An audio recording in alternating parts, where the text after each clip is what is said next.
with Coca-Cola. Brand Source Home Gallery, inspiring luxury. Caribbean Bakery, made Cayman fresh. Health City, now open at Camana Bay 7 days a week. The Ministry of Commerce, Planning and Infrastructure, and by West Bay Pharmacy, taking care of your health. This is For the Record with Ort Connor.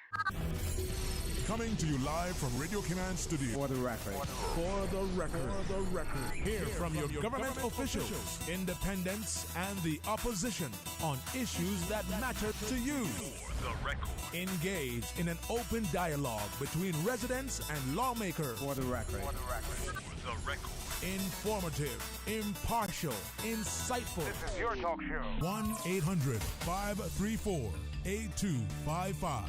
Your calls, your input. This is For the Record. And now, your host, Ort Connor.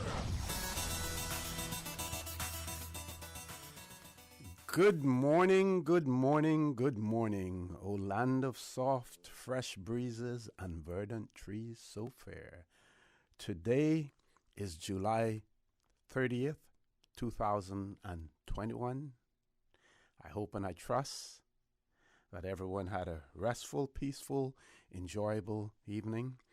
Those of you who are on the roads of the Cayman Islands, whether you're a pedestrian or a cyclist or operating any type of motorized vehicle, we urge you to please be extremely cautious.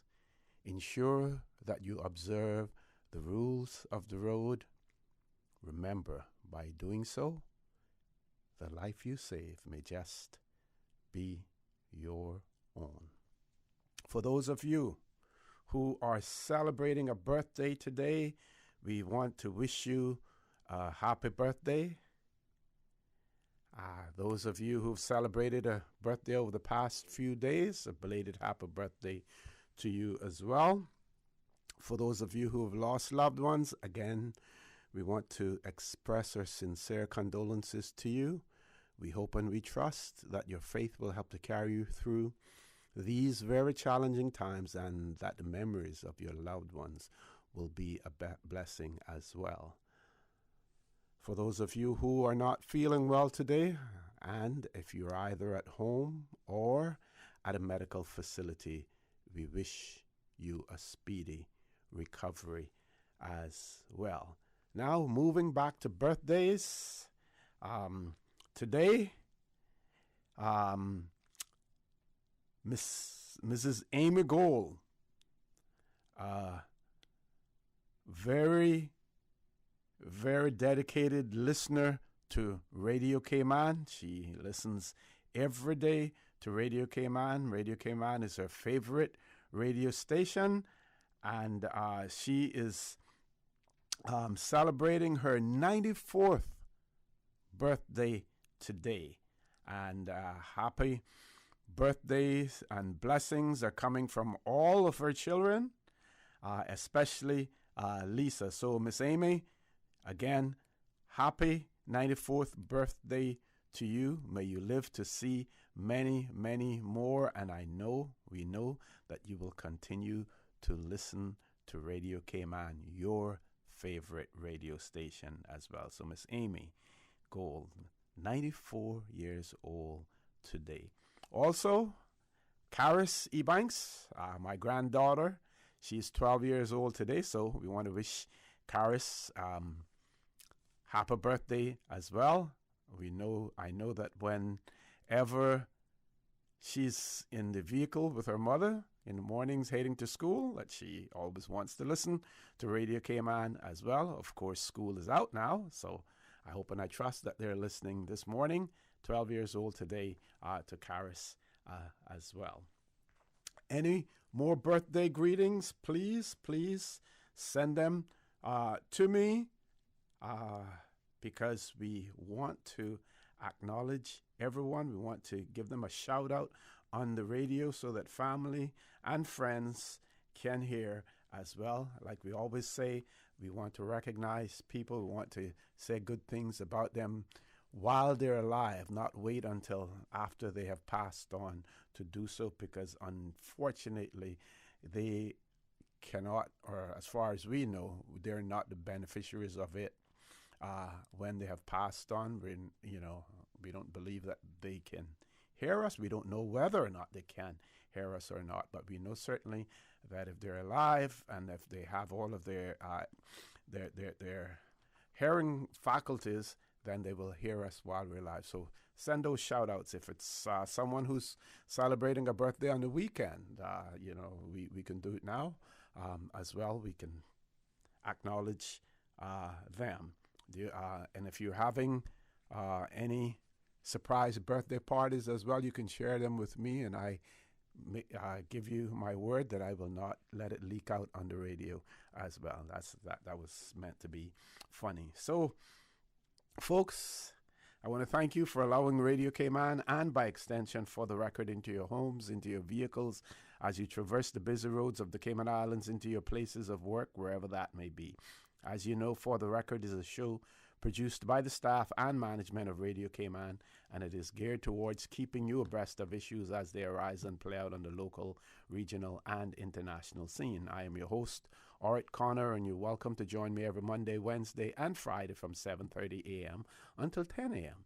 During that period, our phone lines are open. This morning, it is the radio voice of DJ Lynn waiting to take your calls. You can call us on our toll-free number provided courtesy of Flow. That toll-free number is 1-800-534-8255.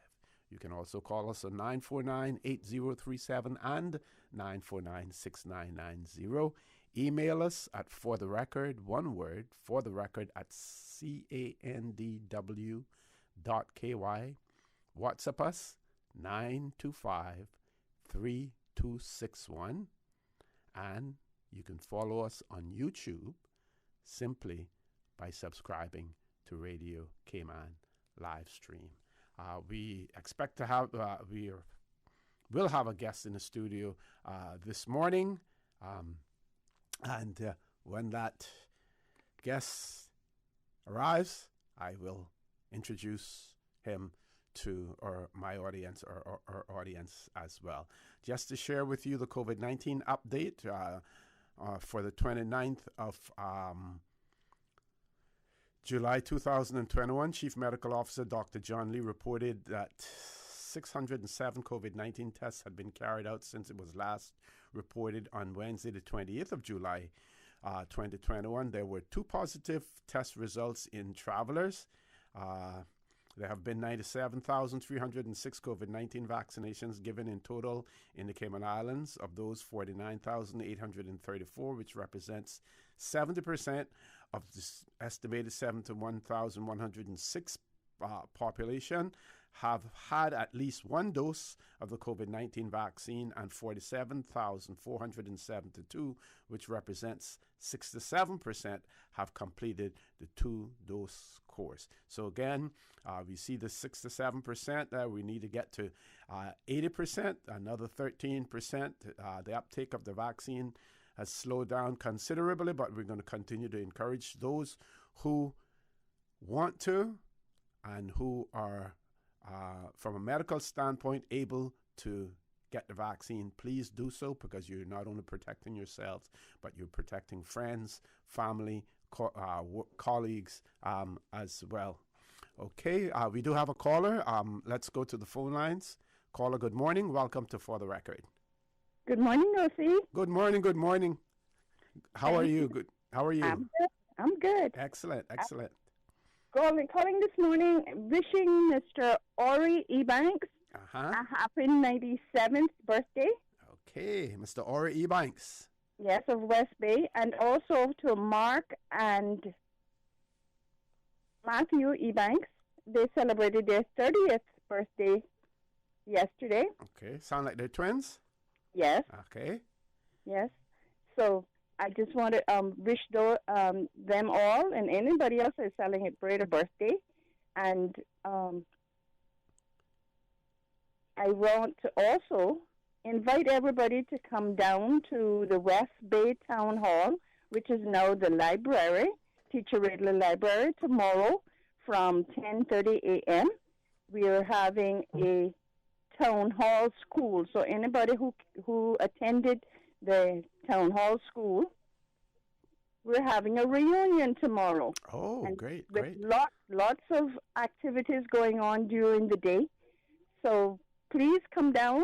Anybody and everybody is invited to come, but a special invitation to all those who attended the school to come down. We're planning a fun-filled day and, reminiscing.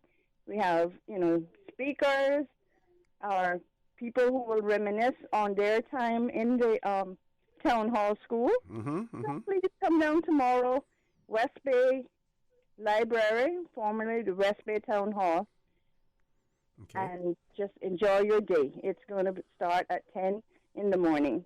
Will you have any old photos of the school and anything like that persons have preserved, or would you encourage them, if they do, have any mementos that they may want to share with everyone else?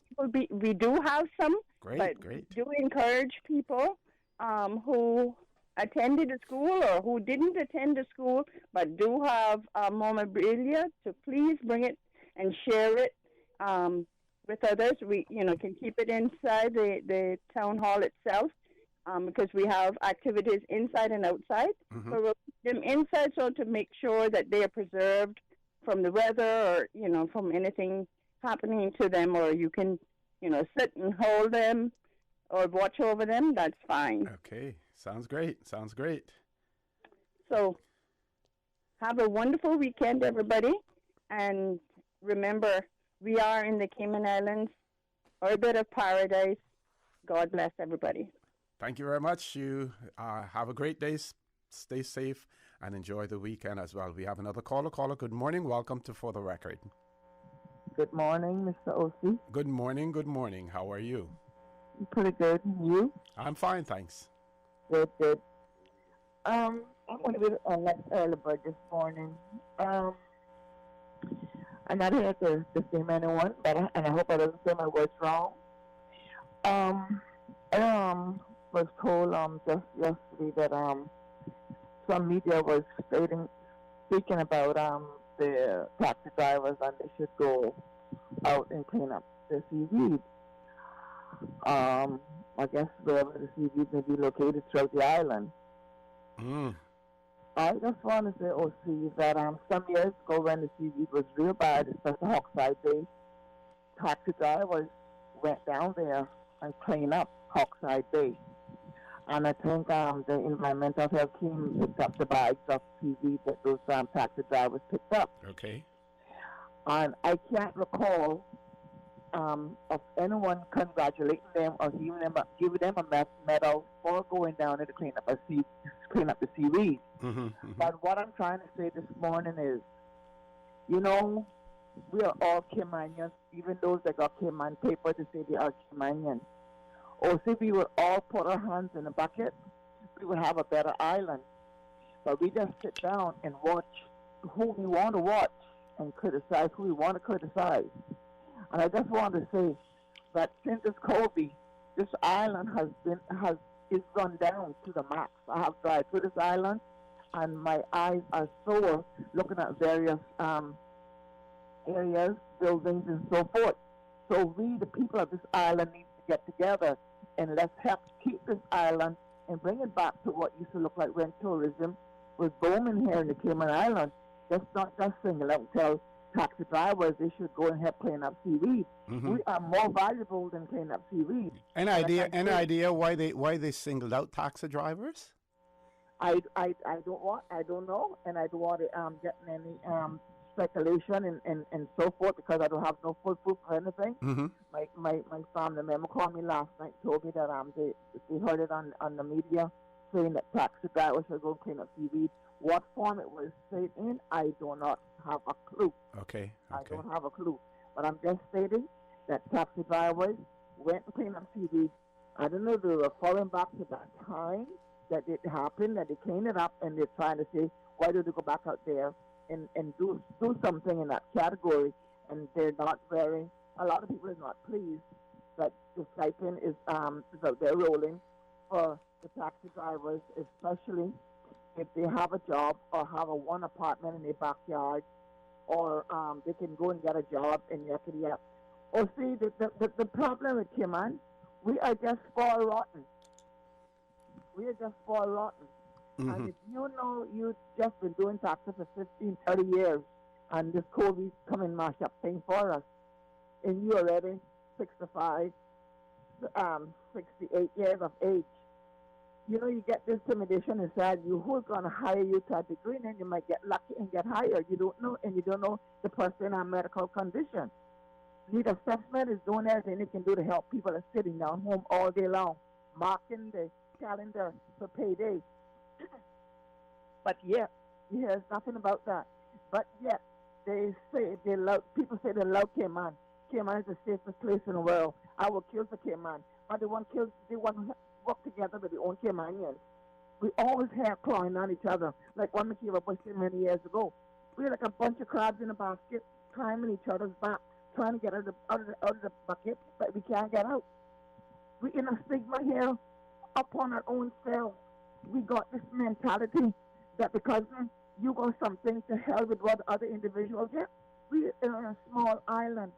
We should be able to look out for each other in every capacity, because if somebody see you, they think you're going to beg them or ask them for something. Come on, man. We got to come out of that. This is 2021, and we're not getting any better. We got to stop fighting on the Caymanian. And I got to let you go, O.C. My so-called father was a taxi driver. Mm-hmm. I never owned $1 of his own in taxi business. He had numbers of children here in Cayman. I didn't pick up taxi because of him. A friend of mine came to me and said, I'm going to send you to apply for taxes, and I want to apply for 2 of us. Just out of the blue sky. And after I ran into the taxi business, I sat back and I said, oh my goodness. Imagine my father was a taxi driver many donkey years ago, and I am the only one came out of the family with, being a taxi driver. Mm-hmm. I was not acknowledged. I was not supported financially or physically or mentally by the father. But here I am as a taxi driver. So I just want to say, they're about trying to make an honest dollar. We didn't bring coronavirus to Cayman, and the world didn't bring coronavirus. We didn't know where it come from. And we got more diseases than befalling us. We just got to be thankful that we can wake up every morning and not hear of anyone dying of coronavirus in Cayman. We should go around and ask our neighbors how they're doing. Do they need anything? Mm-hmm. Can I help you clean your yard? Can I bring you a bottle of water? We need to start living like human beings and stop living like a bunch of animals. So I just want to say, taxi drivers out there, we are ambassadors for this island, and we do put a lot of effort in this island, and we are concerned about this island, and nobody got the right to come and tell us that we need to go and clean up seaweed. But the taxi drivers took it upon themselves some years ago in front of the Kirk Mall, and they picked up some seaweed, OC. Okay. But you never hear about that. Okay. Right, thank you so much. Thank you. Thank you very much. Have a great day. Great weekend. Please stay safe. We have 2 callers on hold. We will take those callers as soon as we return from this commercial break, so please stay tuned. The Cayman Islands boasts of a long, colorful, and rich history. In tribute to our roots, Radio Cayman, the voice of the Cayman Islands, is pleased to bring you the Historical Vignette Series, brought to you by Rotary Central. For more than 110 years, Rotary members have used their passion, energy, and intelligence to take action on sustainable projects. The Cayman Islands, he hath founded it upon the seas. John Jackie Miller was a shipwright, pastor, carpenter, and farmer.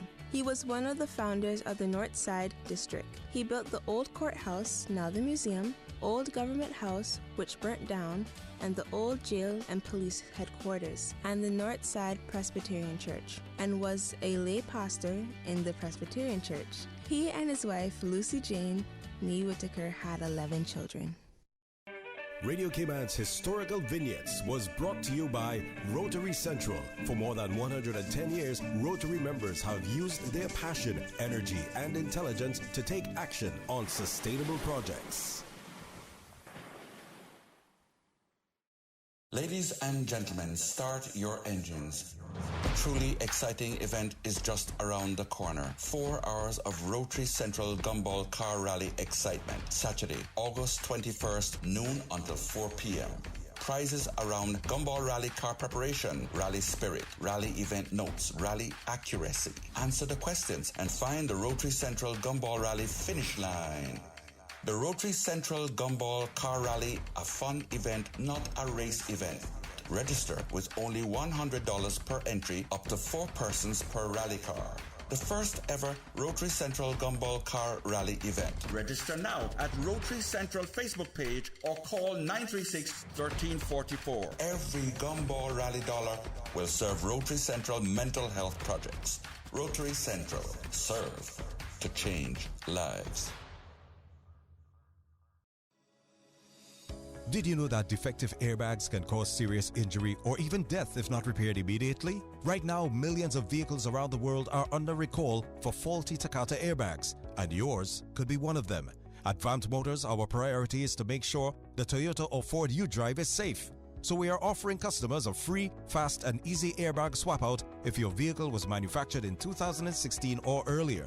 Find out if you need to have new airbags installed by emailing your Ford or Toyota vehicle's VIN or vehicle identification number to service@vantmotors.com or stop by Vamp's Service Center or call us at 949-2245. Don't risk it. Get the airbags in your Toyota or Ford checked for free at Vant Motors on Walkers Road. West Bay, home to Barkas National Park, the touristy flair, a family community, a political powerhouse. From sports enthusiasts to car aficionados, affection for silver thatch rope. No matter how far you may venture, West Bay will always be where the heart is. Home will always be in West Bay. West Bay Pharmacy, caring for your home and your family. West Bay Pharmacy in Centennial Towers. Convenient, quality care is just around the corner.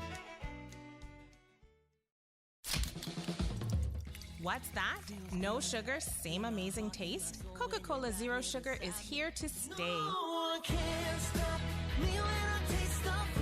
Classic taste, pure satisfaction. Be sure to stop into any Tortuga location and get your own case of Coke Zero. Or grab an ice-cold one straight from the cooler.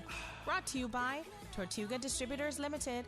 Coca-Cola, taste the feeling, K-Man. Make your house into a home. Welcome to Brand Source Home Gallery, your source for premium products and a premium experience. We'll design and install your dream kitchen with crafted cabinets, complemented with elegant appliances. We'll fill it with quality houseware and cookware. Custom-designed closet and storage solutions organize and beautify any area. And with the finest bedding, you'll get a perfect night's sleep knowing Brand Source Home Gallery has everything you need to make your house a home. Dreaming of a great career or degree? The Caribbean Examinations Council offers regionally and internationally recognized qualifications to help you get there. These include the Caribbean Certificate of Secondary Level Competence, CCSLC, the Caribbean Secondary Education Certificate, CSEC, the Caribbean Vocational Qualification, CVQ, Caribbean Advanced Proficiency Examination, CAPE, and the CXC Associate Degree. These exams may be done while in school or out of school at private learning institutions. Visit cxc.org to learn more. With CXC, you're in control. System 1 loaded. 1-800-534-8255. What is on your mind when it comes to the government, independence, and the opposition? Issues that matter to you. 1-800-534-8255. Waiting to hear from you. For the Record. This is For the Record with Ort Connor. Good morning and welcome back to For the Record. We have 2 callers on hold and we have about 7 minutes before we go to our 8 o'clock news.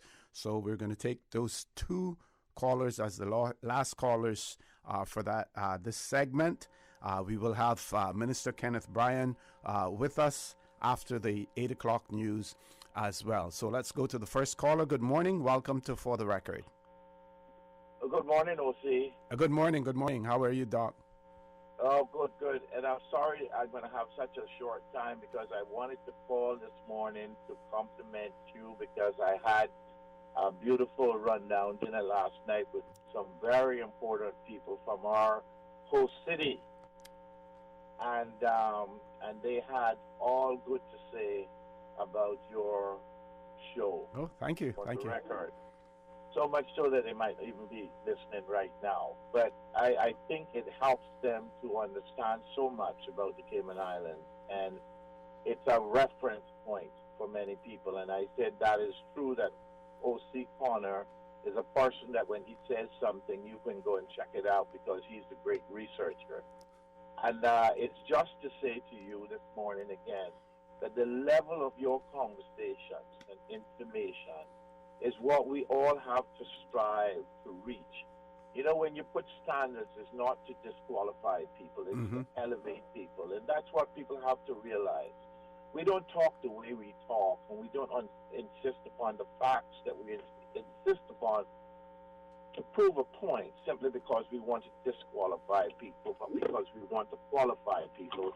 And so, I mean, I want you to continue like that, because there are people who are listening to you and they're learning from you, and we should all make ourselves available to learn.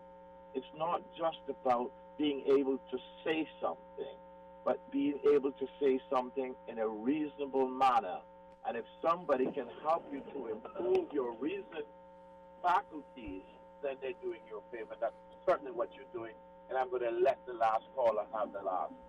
Thank you. Thank you very much, Doc, for that. And I want to thank you for your continued contribution as well. You have so much to offer, and I just feel badly that when you call in, I have a limited amount of time, but we're going to make arrangements to have you on and spend some time in the studio with me as well. So I want to thank you for your continued contribution to the dialogue and discussions that we have here on Radio Cayman and elsewhere as well. Let's go to our last caller for this segment. Caller, good morning. Welcome to For the Record. Good morning, O.C. I just wanted to say a few words. Sure. You know, I went to the Seaman thing. They had registration. They had there in Cayman Brock, but you know they're doing very nice. But you know, I wonder if most of the seamen are, well, I know most of the seamen do, but they have two Caymanians that work for National Bulk Carriers that died and buried in Japan, in Kobe. Oh. And I think it would be a good gesture if they would try to get the remains, and bring it back to Cayman buried, because I know the family was trying to go up there to visit the grave sites just before the COVID came in. So I just thought it would be a good gesture, because I personally went and visited the grave sites. You know, I know exactly where they are in Kobe because we had to go through the government up there to get to it, but me and my wife done that. But I just thought it would be a good gesture, to bring the remains back and, to Cayman. That's an excellent idea, and I'm sure that it can happen as well. While I still have you here, what about the idea of possibly, and we know that cemetery space in the Cayman Islands is limited, but what about having a particular a cemetery dedicated to seamen, a seamen cemetery? You think that something that would go over well in the Cayman Islands as well for a seaman? I think it would. I really do think it would.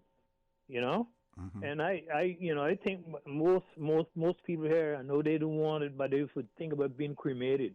To make space at least. Yeah. But I don't know. I agree with you. I think it would be a good idea. I think so as well.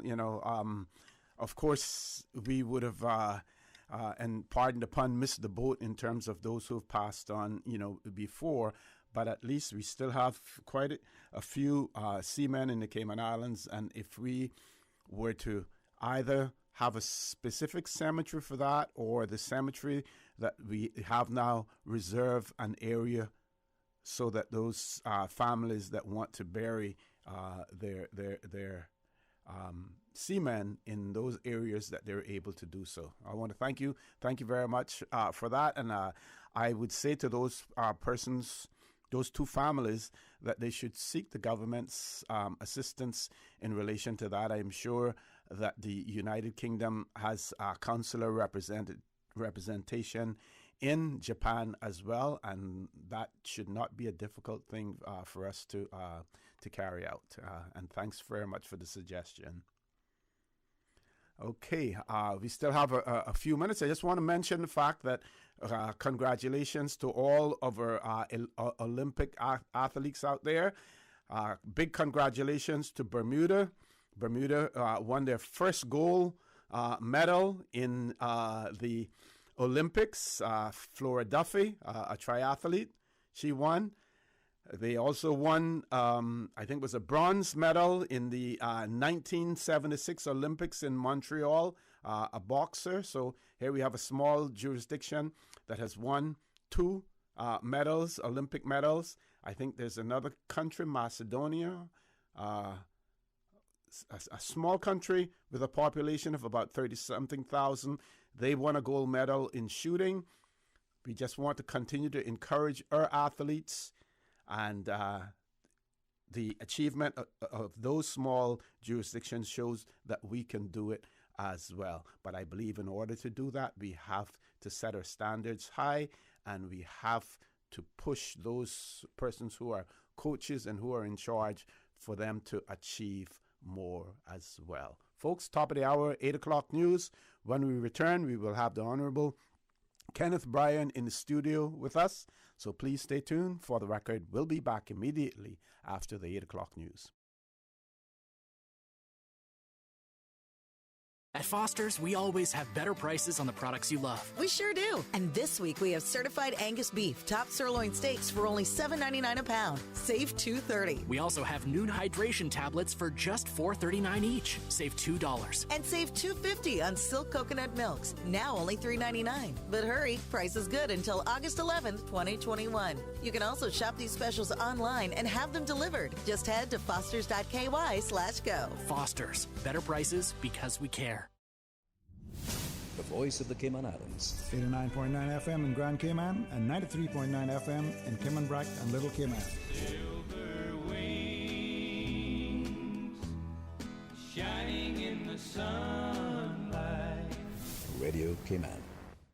The 8 a.m. news is proudly sponsored by the Chamber of Commerce Pension Plan. For further information, please visit chamberpension.ky. The Cayman Islands Chamber of Commerce Pension Plan. We are here for you. Please be advised that the pension contribution holiday has been extended until 31st of December 2021. Employers and plan members should ensure arrangements are in place for salary deductions and remittance following this date. The Cayman Islands Chamber of Commerce Pension Plan, keeping you informed.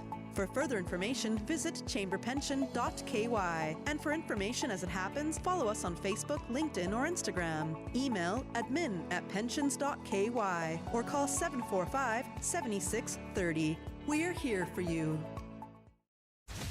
For today's biggest news. Radio Cayman, the voice of the Cayman Islands.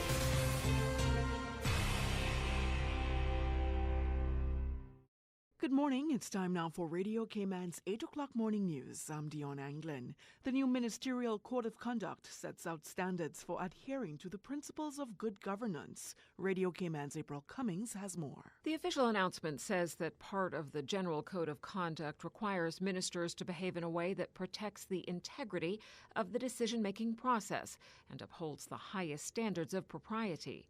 One portion of the Code of Conduct mandates that cabinet ministers are expected to comply with the Nolan Principles, otherwise known as the 7 Principles of Public Life. Those principles call for selflessness. Holders of public office should act solely in terms of the public interest.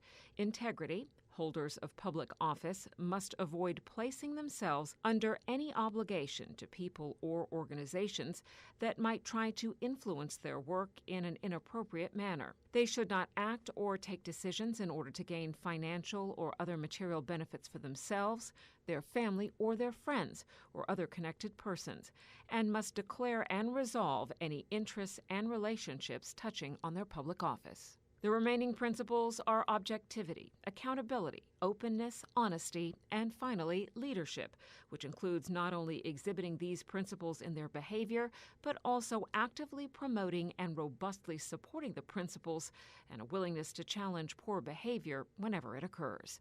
April Cummings, Radio Cayman News. The full Ministerial Code of Conduct is available at gov.ky. Police Commissioner Derek Byrne says traffic woes are a reality in Cayman, but he is optimistic efforts on a national road safety strategy will help chart a course forward. It will be formalised as we go forward, and there's some very good ideas in that. And they're looking at, the 3 E's, education, enforcement and engineering. Education being a huge part of driver testing, tier testing for different vehicles, road design and structure and that kind of stuff, and then the enforcement by the police. That's all well tried and tested, and we really have to get to the driver, the individual driver, and ask them to think about what they're doing. In a recent interview, the commissioner told Radio Cayman they're looking at a wide range of options. He notes speeding and driving under the influence are major factors in serious accidents where even a slight misjudgment can lead to major injury or death.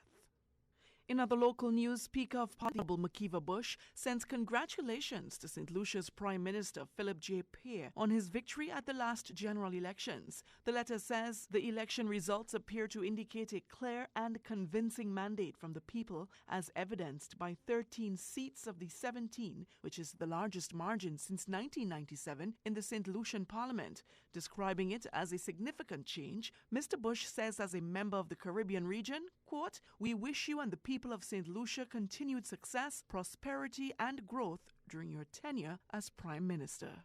Moving on now to regional news, here's Carib Updates' Wendy Chateau. An independent Grenadian senator says the Grenada government needs to mandate high-risk employees to be vaccinated. Business Senator Christopher Diali is worried about the low rates of vaccination in the country, the island's currently about 20%. The government has said that employers are right to demand their workers be vaccinated if they want to, but the administration itself has not demanded that of public employees. I have said that I believe government is ducking this issue and is passing it over to the private sector because let's take, for example, security services in the government, and they are a major employer. Prison officers, prison services, and so on. Customs, immigration. I think it should be mandated for these high-risk positions within the government forces. I don't think there's an issue here because these are high risk. Speaking on the television show The Narrative, Senator Diali moaned that the government is not leading on the issue. And these are areas I think that the government needs to be clear on. And then it certainly sends a message for some of us in the private sector that can identify high-risk areas in our staff complement and say that this is an area that we may want to consider mandating.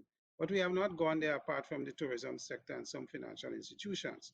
But as time continues, and if the nation continues to be at a point where our vaccination rates due to hesitancies continues to be low, then I believe it will happen rather down the road, probably sooner rather than later. And now for a look at news from around the world, here's the BBC. The Prime Minister of Japan, Yoshihide Suga, says that COVID-19 is spreading through his country with unprecedented speed, with the Delta variant now the major factor behind the latest wave.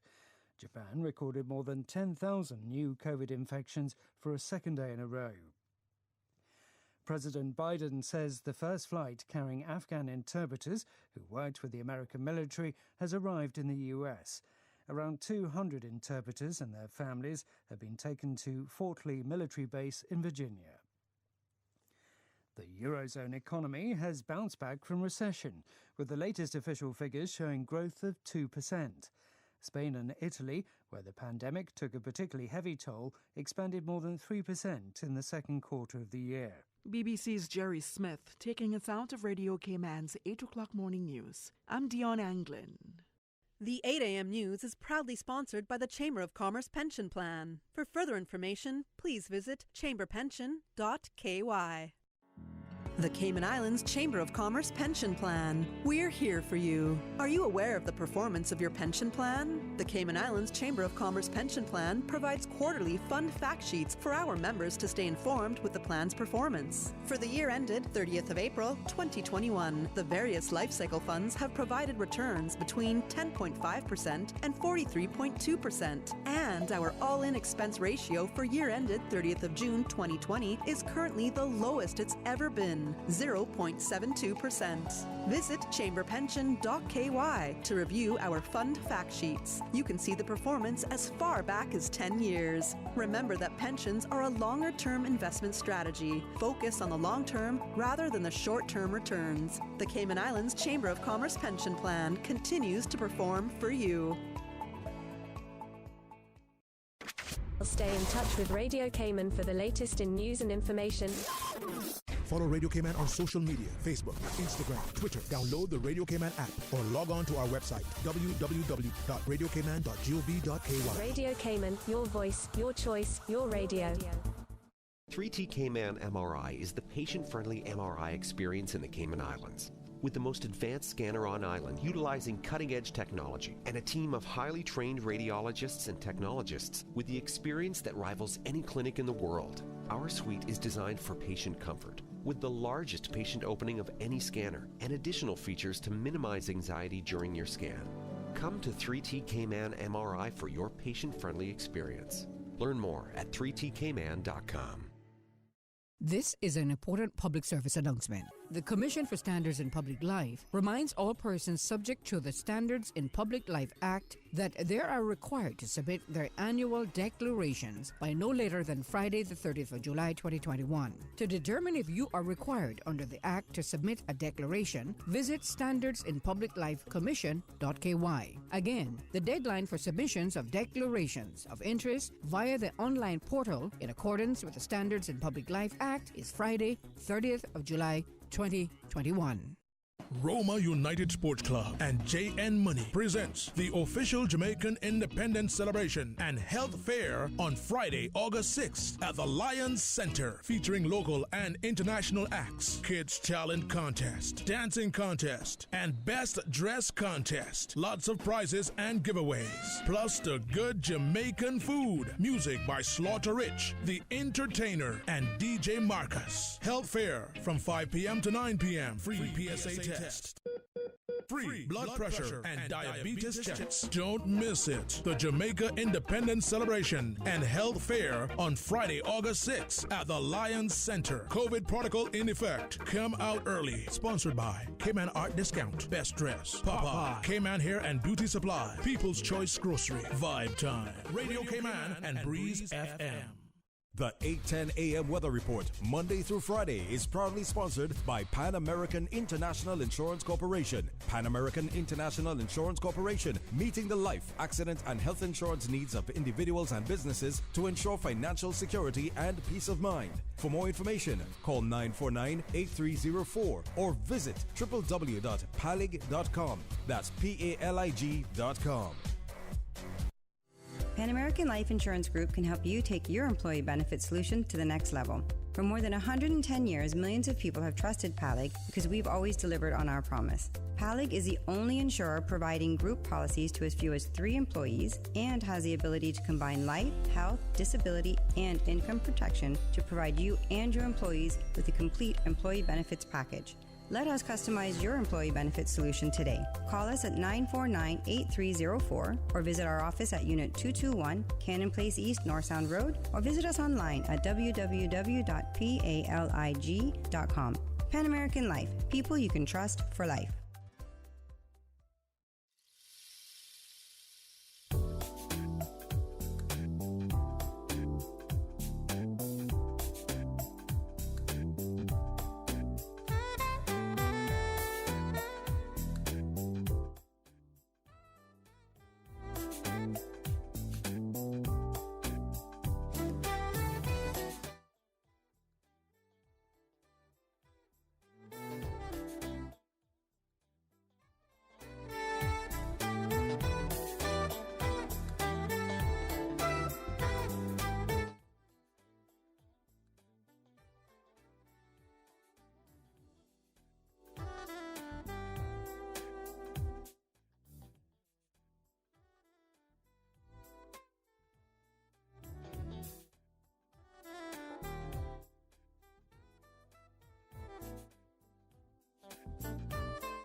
For additional weather information, visit www.weather.gov.ky. As well, stay in touch with Radio Cayman for the latest in news and information.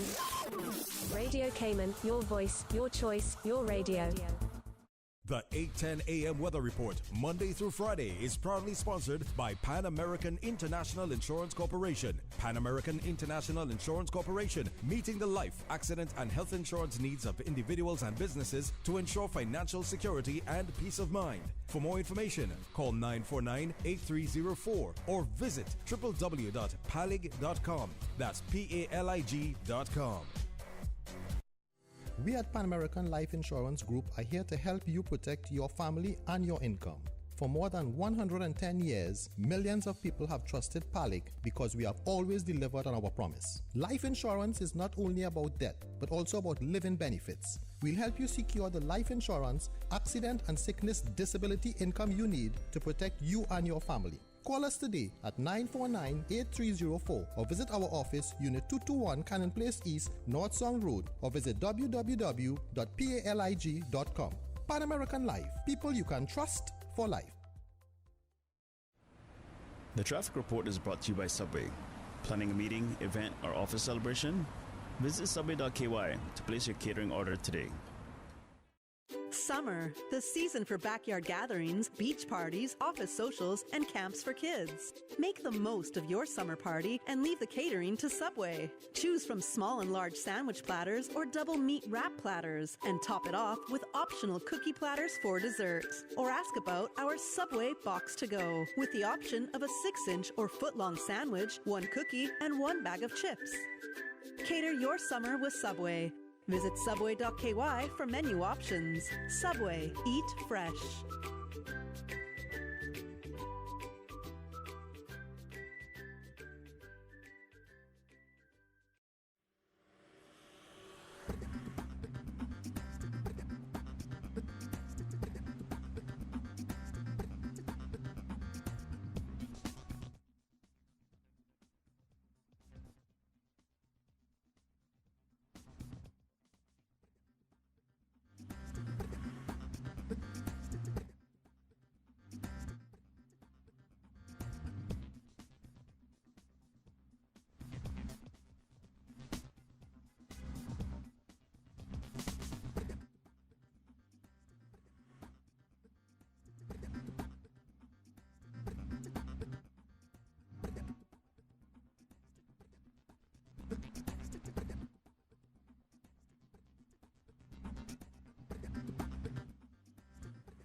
The traffic report is brought to you by Subway.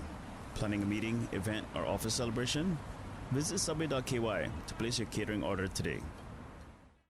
It was great catching up with you. I've got to go pick up my prescription at Healthcare Pharmacy in Grand Harbor. But you live in West Bay. Do you know you can go to Healthcare Pharmacy in Governor Square, their second location? Really? Yes, and if you go to healthcarepharmacy.ky, you can refill and transfer your prescriptions online and collect at either location.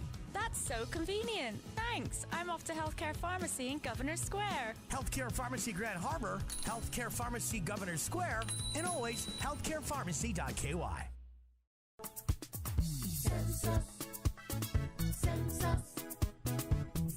The 2021 census begins on the 10th of October. Every person in the Cayman Islands will be counted. The population count and data are protected and authorized by the Statistics Act. The information is confidential and cannot be shared with any law enforcement agency. Every person counts, no matter who you are or where you live.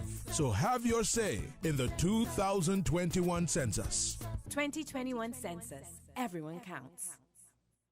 Do you have plans to travel to the UK? You must provide a letter of certification from Public Health and your vaccination certificate issued in the Cayman Islands if traveling to the UK via the Bahamas, the United States, Canada, Jamaica, or any other Amber List country. If you are traveling directly to the UK from Cayman, no letter of certification is necessary. Letters of certification may be requested by emailing nola.sanderson@hsa.ky. Travelers must attach a copy of their vaccination card as a screenshot attached to their email request. All requests will take 3 business days to process, and letters will only be issued within 3 weeks of a person's date of travel. Letters of certification are only needed if traveling to the UK via any Amber List country. Travelers to the UK coming directly from the Cayman Islands do not require a letter of certification. Health City is now open at Camana Bay, offering a wide range of specialties at our state-of-the-art Camana Bay Clinic. We are here to help you save time and feel better. We are open weekdays, weekends, and evenings for your convenience and are dedicated to reducing your wait time while improving your health. Friendly staff, expert care, lab services, and diagnostics in one convenient location from the hospital you know and trust. Health City at Camana Bay, within your reach. For the record, with Ort Connor. Initiating system. For information that matters. For the record, with Ort Connor. Continues right now on Radio Cayman. Good morning and welcome back to For the Record. It is my pleasure to have in the studio with me this morning none other than the Honorable Kenneth Bryan, Minister for Tourism and Transport in the Cayman Islands. Minister Bryan, good morning. Welcome back to For the Record. Good morning, Mr. Connor. It's a pleasure to be on the show, and it's a pleasure to sit with you and conversate with you again. It's been a while. Yes. Most people know that I was a bit of a chatterbox, so to speak, before I became a cabinet minister.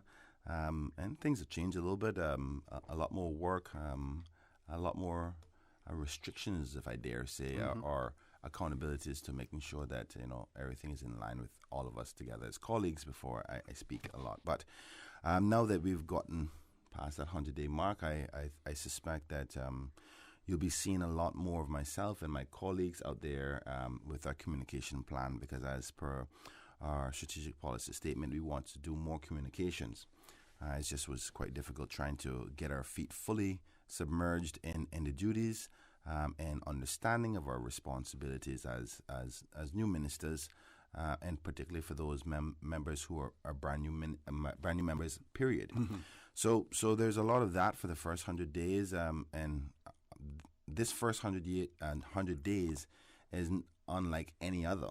I don't think there's many politicians who can say their first 100 days was in the midst of a pandemic, as well with a brand new set of individuals who may never have been in parliament before or in politics before. So we definitely know that our mountain is high, but we are fit to rise to it. So that's where we're at, and I'm glad that things are starting to settle, so to speak, and it gives me the opportunity to come on here and communicate with the public, because communication is key. And I want to say specifically to the people of Georgetown Central, today is constituency day for me. I've decided to move my constituency days from Thursdays to Fridays, so I can get around in the community. So this morning, right after the radio show, I'll be at the office till about 12:30, and then I'm going to get out into the community. I'm doing my back-to-school assistance for my constituents specifically.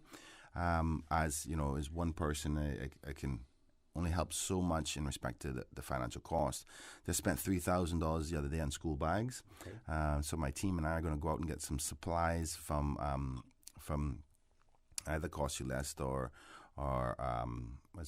Kirk Office or the cheapest place that I can find them, really, and to fill up those bags for our students. So I will expect to you might see my face, for those Georgetown Central people, you might see my face on the road today, me and my team. I just recently added 2 persons to my office. The Honorable Salute General Edlin Moore is now one of my political assistants. Full-time there. He's the street man on the road, assessing what's happening, what I used to do quite often. But my limitations as minister takes me off of the road more than normal. So I have him out there assessing and feeding back to me and say, Kenneth, you need to go check that out, or, oh, you not see so-and-so in a long time, make sure you go prioritize seeing them. And then I have... And will he act as an intermediary? So if I have an issue, I can go to him, and then he will act as an intermediary between me and you as the minister? Yes. As the representative? The main intermediary, though, is my new office manager, Miss Shanna Miles. Okay. She is... Because you when you think about the role of being a representative, you have a number of different things. You have more things that are community related or physically related, like, you know, you have somebody elderly, there's something happening with the house, you need to help assist them with getting the house fixed or checking a draining problem. Normally, I used to be on the road quite often to see the situation and assess it and say, okay, how is the best route to fix this? What government department, what finances are needed, and so forth. I'm stuck in cabinet and my cabinet, my ministry level quite often. So he will go and assess that, and then we meet every week to say, okay, what is the plan of action? Now, Shanna Miles, which is my administrative manager for the office, she's the communicator between government agencies and follow-ups for what I need to get done. So more administrative work goes through her. So like I'm introducing her now to all the different chief officers and so forth. So normally what I used to do, you know, when I was an opposition member, I didn't have the responsibilities of cabinet. So I would be able to, you know, write NRA and say, listen, there is a road problem down in this area. Can you assess it for my constituency? So when these concerns come in, I say, okay, my office manager, Shanna, listen, follow up with NRA. Obviously, they know as my political assistant for my office, she speaks almost on my behalf. So they'll respect the request from that perspective and go about addressing it. Moose is a street man. You know, you need to have persons on the road feeling and seeing and understanding. Almost like, because right now there's almost a build up for me not being out there and say, where Kenneth is, I can't see him, and I'm pushing my luck a little bit because of the first 100 days, because I want to submerge myself in my responsibilities so that people can see that I'm efficient in what my responsibilities are. So now that things are kind of loosening back up, I hope that people get to see me more in the community like what I used to do. Obviously not at the same magnitude as it was before, but things like my team and I at the office decided that 1 week out of every month, what we're going to do is just not go into ministry level at all. You'll go into cabinet and caucus, which is mandatory. But cabinet and caucus is Monday and Tuesday.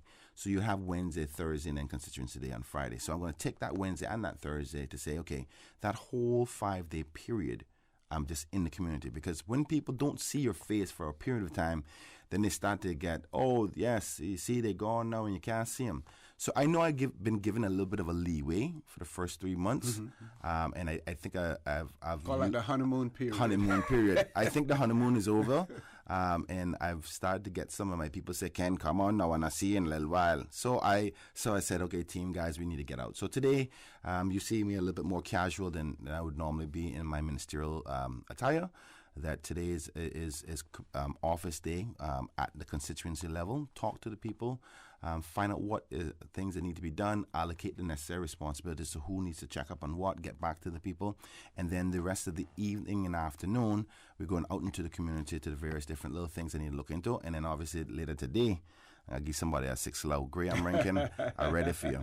Okay, we're going to go to a commercial break, but we're going to try to grab a caller before we go there. Caller, good morning. Welcome to For the Record. Good morning. We'll see you again. Good morning. Good morning, Doc. And good morning, Minister Bryant. Good morning, Doc. How are you doing? Oh, well, that's a good question. I'm just on my way to Smith Cove to have a swim. Oh, nice. Very nice. So that I try to do that every day so that I can relax a little bit and work on my book, you know. But as you recall, I'm sorry you didn't make it to my play, One White, One Black. It was a great performance, and we see it also as a tourism product. And we have always been interested in developing the artistic sort of talents of the Caymanian people, because we really feel that is part of Caymankind, because we are very philosophical and artistic people, really. Not everybody might express themselves the way I do, but they are expressing that same common sense that we all need to stay together and stick together, and we need to stop punishing each other. And so I hear the taxi lady all the time when she calls in OC, and he listens to her, and that's what I love about him. He is able to make sense out of what people say. So I just wanted to say to you that I remember our college discovery program. I remember you being on public eye. I remember myself always trying to elevate Caymanians, not really discriminating. And sometimes I wonder what it is that I do that causes people always want to punish me. I wonder what power is it that causes this to happen, for there to be always this splinter, when I have been always the person who has been trying to enlighten and uplift grassroots Caymanian people, and you're one of the persons that I do believe that I try to influence and to encourage. And I'm looking forward to you reaching down and helping me get the books out and get the plays doing. You're in tourism. And so I just wanted to take this opportunity to remind you that I love you, and I'm looking forward to seeing you try to help me to accomplish what goals I have, not just for myself, but for the reputation of this island as a creative spot. God bless. Thank you, Doc. If I can quickly say this before we go to break. Obviously, Dr. Frank is somebody special to me in so many different ways. Not as only is he a distant cousin of mine, as most people know, my father is a Macfield. My Brian comes from my mom, so I'm a Macfield inside, and but also as a young Georgetowner, when he was elected, he was my God. He was my leader for Georgetown, and I looked up.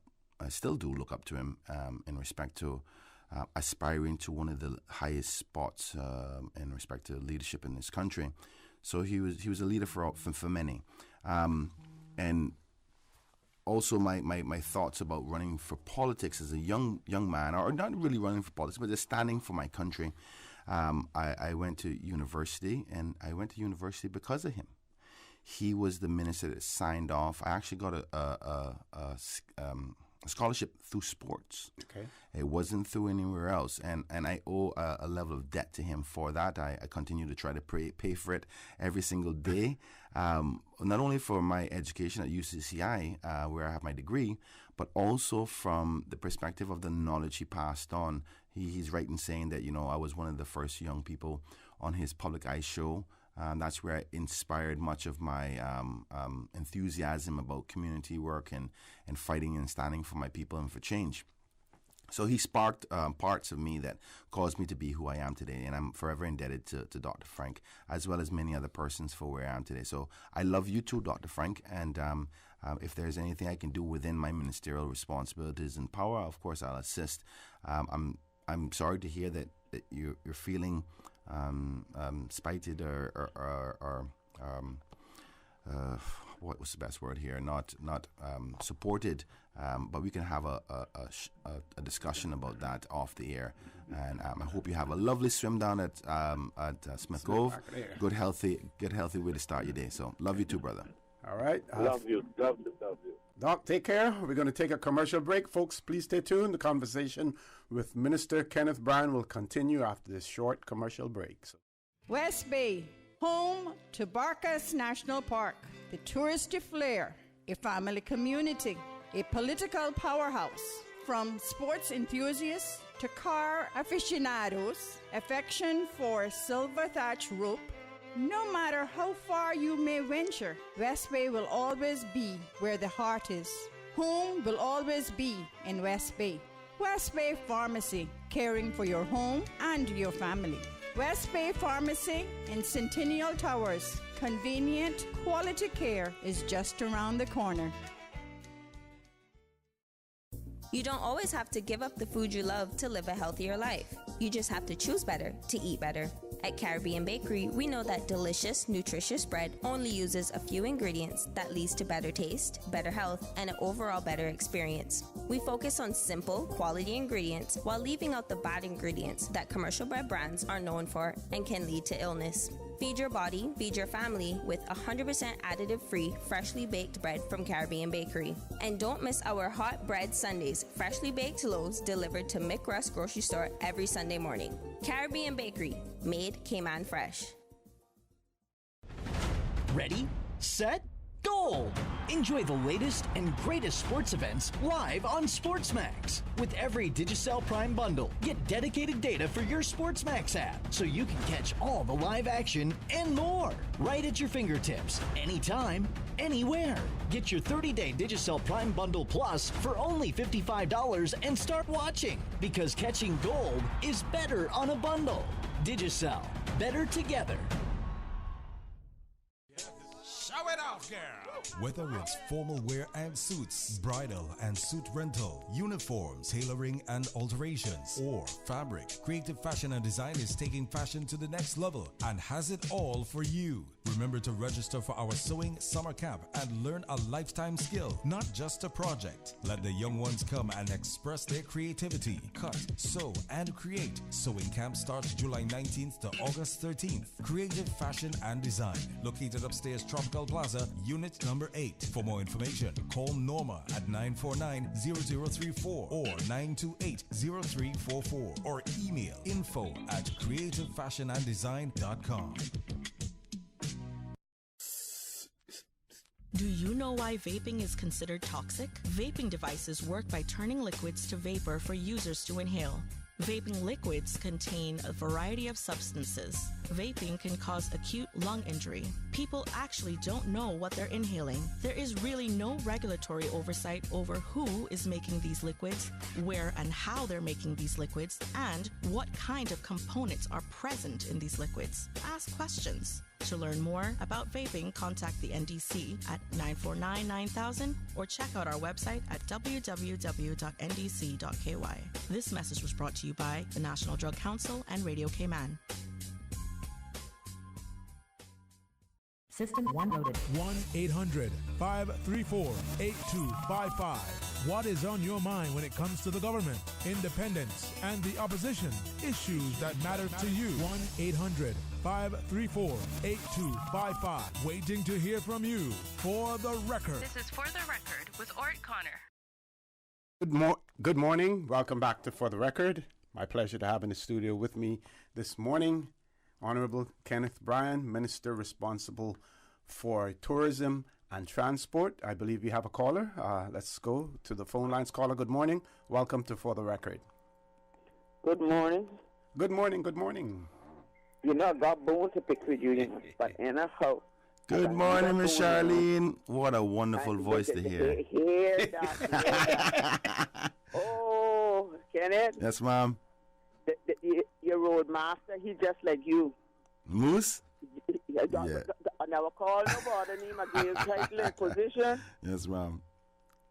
He just like you. But anyhow, I can leave that one alone too. And just wanted to say good program. And Mr. O.C. Connor, I don't need to say no more. Okay, thank you. Thank you. Thank you. Bye-bye. Miss Charlene, it was wonderful to hear your voice. I love you. Have a wonderful weekend. Yes, sir. Thank you. Bye-bye. Okay, mic is yours, Minister. Yes, OC. Oh, what a one! You know what? I need to come on for my soul. I need to come on because it's that authentic. Like you do all the other platforms, and I'm not trying to call any names and any other radio shows and Facebook shows and YouTube shows, but thank God Radio Cayman is still Cayman. So I really appreciate that this morning. Okay, so some things that I've been doing that I want the public to know. Obviously. The fact is, simple elephant in the room, I'm a brand new minister responsible for a very serious task, tourism, during a global pandemic. So any minister across the world who's dealing with the marketing of their nation and trying to bring people in and to travel to their country during a time where travel has been under the strictest restrictions ever outside of World War II, I think. And before travel was created this efficiently. So a very strong test, brand new minister, brand new government, under a pandemic, under the strain of people saying, listen, open the borders and things are rough. So I know I have a challenge ahead of me, but listen, all my life has been challenges, and I love it. So I am definitely not complaining and ready for it. And you'll never get it 100% right, but I'm committed to the hard work.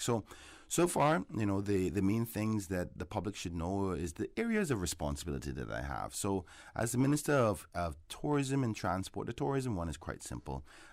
Responsible for the ministry and the Department of Tourism, and their role is mainly to market the Cayman Islands. No different than, say, for instance, Samsung or Apple marketing their phones and what kind of different new devices and how they work and how amazing they are. We do the same thing. We spend loads and loads of money on trying to get people to come to our waters, come to our borders and our beaches and spend their money in our economy. Ultimately, this is how we raise taxes, through the airport taxes or through on cruise taxes, and through the trickle-down economics, through the hotel room tax and all of their consumption. So we make money that way, but also to give Caymanians jobs. So the main purpose of the Ministry of Tourism is to sell this country. And so you may think about Coca-Cola is the biggest soda brand in the world.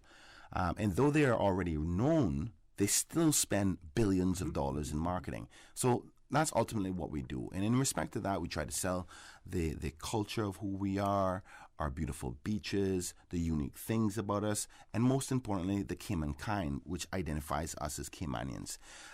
So within that, you may have heard in my strategic policy statement on behalf of the government from the Honorable Premier, our key focuses in tourism is not to reinvent the wheel. Let's be honest. The tourism product has been doing well up until the pandemic. So we don't have to, restructure the whole thing and say, oh, we're throwing this out and throwing that out. All we have to do is tweak it to our liking. So the two main things that we want to do with the current tourism plan that was established by the former minister was to enhance it to make sure that it's Caymanian focus. Mm-hmm. So the reintegration of Caymanians in the tourism product. So you may have heard me say publicly that we're stern on that approach. Hence the reason of my survey with the stipend workers to try to get them back into the market. And I'm happy to say that there will be an announcement next week, Wednesday, where myself, the Honorable Deputy Premier, and the CETA President will be making some announcements about some working opportunities in the industry. Don't want to say much more than that, but positive things to come. And the second part of the tweaking of the current tourism approach would be the eco-friendly and sustainable approach to tourism. We have to recognize that we're different. We're not the all-inclusive type. It should be about quality over quantity. So we're trying to focus our efforts, even in the cruise line industry. And one of the first meetings I had with the Florida Caribbean Cruise Line's president, Ms. Michelle, was that, listen, we love and respect all of what you bring to the Cayman Islands. But we've been going down a road of sardine can type of approach. There's a new administration, and we want to change that approach.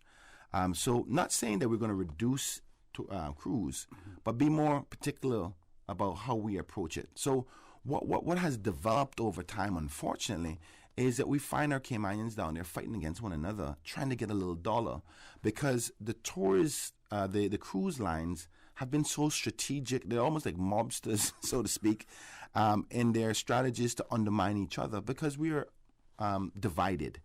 So I want to reestablish that association kind of approach with all stakeholders that use the cruise lines and say, listen, maybe we need to put some standards in our pricing. So we're not fighting for 1,000 people at $5. We can share 500 people at $10, and then we don't have a fully loaded beach that looks like a bunch of turtles on the beach back in the day, or Stingray City look like a city in its own when you get every day a cruise ship is here. So quality over quantity. And we want to do that also in respect to our stayover product, focusing on more authentic Caymanian things, putting Caymanians at the forefront. So even in my discussions with the CETA, which is the Cayman Islands Tourism Association, which is a bunch of stakeholders, the condo owners, hotel owners, water sports owners, to say, listen, the government's policy position is to ensure that we do whatever it takes to put Caymanians back in the industry and make them be the forefront, because that's what we're selling. That's the multi-million-dollar line item in my budget, is to sell Cayman. And Cayman is not a Canadian at the front. It's not a South African or an Indian. Now, I recognize, though, that we don't have enough Caymanians to fill the work labor necessary for all the tourism that we do. Mm-hmm. But let's do whatever we can to make sure that we try our endeavor best in every way possible to put Caymanians on the front line of that. Yep. So we've had to take a bit of a stern approach by saying, listen, if you don't start to do what we're trying to do here, we're not here, we're not a dictatorial government, we're not going to tell you or force you by law. We can't. But what we can do is don't approve any work permits. Mm-hmm.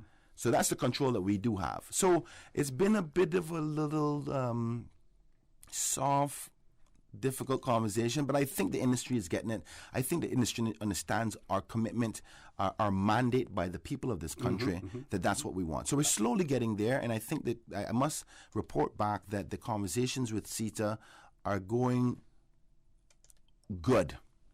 Not the best yet, but the best is going to be when we see the results, and they want to see the results from us too. So they want to make sure that we're going to do everything we can to support the industry, which I've given them that commitment. The government has, as well as I want them to give us, the elected members, the commitment to focus on Caymanians first. Excellent. So I know that was a lot to swallow in a short pill, but I'll move on to transport, I guess, in a second. Okay, we do have a few callers queued up. So what we'll do is we'll take the commercial break. We will try to accommodate those callers, and then 9 o'clock, after the 9 o'clock news, get back on to the next topic that you want to. Folks, please stay tuned.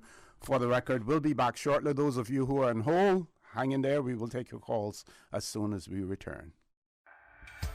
Health City is now open at Camana Bay, offering a wide range of specialties at our state-of-the-art Camana Bay Clinic. We are here to help you save time and feel better. We are open weekdays, weekends, and evenings for your convenience and are dedicated to reducing your wait time while improving your health. Friendly staff, expert care, lab services, and diagnostics in one convenient location from the hospital you know and trust. Health City at Camana Bay, within your reach.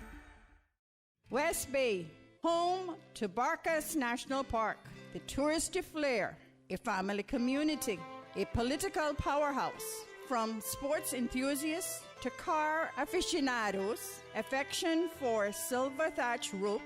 No matter how far you may venture, West Bay will always be where the heart is. Home will always be in West Bay. West Bay Pharmacy, caring for your home and your family. West Bay Pharmacy in Centennial Towers. Convenient, quality care is just around the corner. When I was growing up in Cayman, Sundays was always a big day for our family. Everyone would go to Granny's house for Sunday dinner after church. Even today, I can still smell the aroma of all the delicious food we used to eat, especially the hot, fresh baked bread smothered in butter, topped off with our favorite pan cheese. These days, I don't have enough time to cook and bake, but I do my best to carry on the Sunday tradition of family meals, and being able to get hot, fresh bread with no preservatives or additives from Caribbean Bakery is a big help for me. Shh, don't tell them, they still think I baked it. Caribbean Bakery, now delivering every Sunday to McGrath's grocery store in Eastern Avenue and Marina Drive. Caribbean Bakery, made Cayman fresh. Did you know that defective airbags can cause serious injury or even death if not repaired immediately? Right now, millions of vehicles around the world are under recall for faulty Takata airbags, and yours could be one of them. At Vamt Motors, our priority is to make sure the Toyota or Ford you drive is safe. So we are offering customers a free, fast, and easy airbag swap out if your vehicle was manufactured in 2016 or earlier. Find out if you need to have new airbags installed by emailing your Ford or Toyota vehicle's VIN or vehicle identification number to service@vampmotors.com, or stop by Vamp's service center or call us at 949-2245. Don't risk it. Get the airbags in your Toyota or Ford checked for free at Vamp Motors on Walkers Road. For the record, with Ort Connor. Initiating system. For information that matters. For the record, with Ort Connor. Continues right now on Radio Cayman. Good morning. Welcome back to For the Record. In the studio with me, the Honorable Kenneth Bryan, Minister responsible for tourism and transport. We have 3 callers and we have 10 minutes before we go to our headline news at 9 o'clock. So we're going to ask each caller to please be as brief as possible so that we can accommodate all 3 calls before we go to our 9 o'clock headline news. First caller, good morning. Welcome to For the Record. Good morning, FC. Hey, good morning. Good morning. How are you? And good morning to the honorable member there. Good morning, sir. Minister. Good morning, sir. Minister. I also would like to congratulate I don't know what to call him. What do you say his title is now? Because I know him as Field General, political advisor, Field Coordinator. Or Field Coordinator. And so what should I address him as? My political right hand. Oh, your political right hand. Yeah. Okay. And I too, publicly would like to congratulate you, Honorable Minister, for your achievement. Thank you, sir. In such a short time, I've known many people that spent many years in that area and haven't achieved in a short period what you have achieved. And I want to say congratulations to you for becoming a minister, a young minister, and having such a very important portfolio, one of the pillars of our economy, so our income. So I want to publicly say congratulations, and I'm not going to hit you up with no issues this morning. I don't want to spoil the congratulations. The honeymoon is still on, So. So I'll leave that for later on when you turn up. All right. So as you can see, I'm home. I'm doing my thing. I see the part going. I can see it too. Yeah. Okay, so I'll talk to you guys later. Thank you so much. Thank you very much. You want to say something before? Yeah, I just want to say, just in case he's still listening, thank you so much, Graham. We have such a unique community in Georgetown now, and we got all kind of flavors in Georgetown, so I get the best advice from East End, from Bontown, from West Piers. All on come town, cause town is the best. But I know I'll deal with the comment for that later on. But Graham, listen, thank you so much. Your unique approach to things always give me a different insight to look at and consider. So I appreciate it, and I know me and my field coordinator later will come down and give you a good 6 loud to make it even better. All right, let's grab the next caller. Caller, good morning. Welcome to For the Record. Good morning, this is Tommy Borden. How are you doing? Good morning, sir. Honorable Mr. Bryan. Good morning, Mr. Borden. Yes, sir. I hope I don't spoil your day, but anyway, I am curious as to why the government has to be so deeply involved in this so-called Pride Parade tomorrow. Sorry, go ahead. Hello? Yes, sir. Go ahead. Wasn't sure if your comment was finished or a question was finished. I was just going to wait till you complete everything, and then I was going to respond. Okay. I'm just wondering why something as ungodly as this has to be flaunted in such a way that they have to go celebrating this with a parade.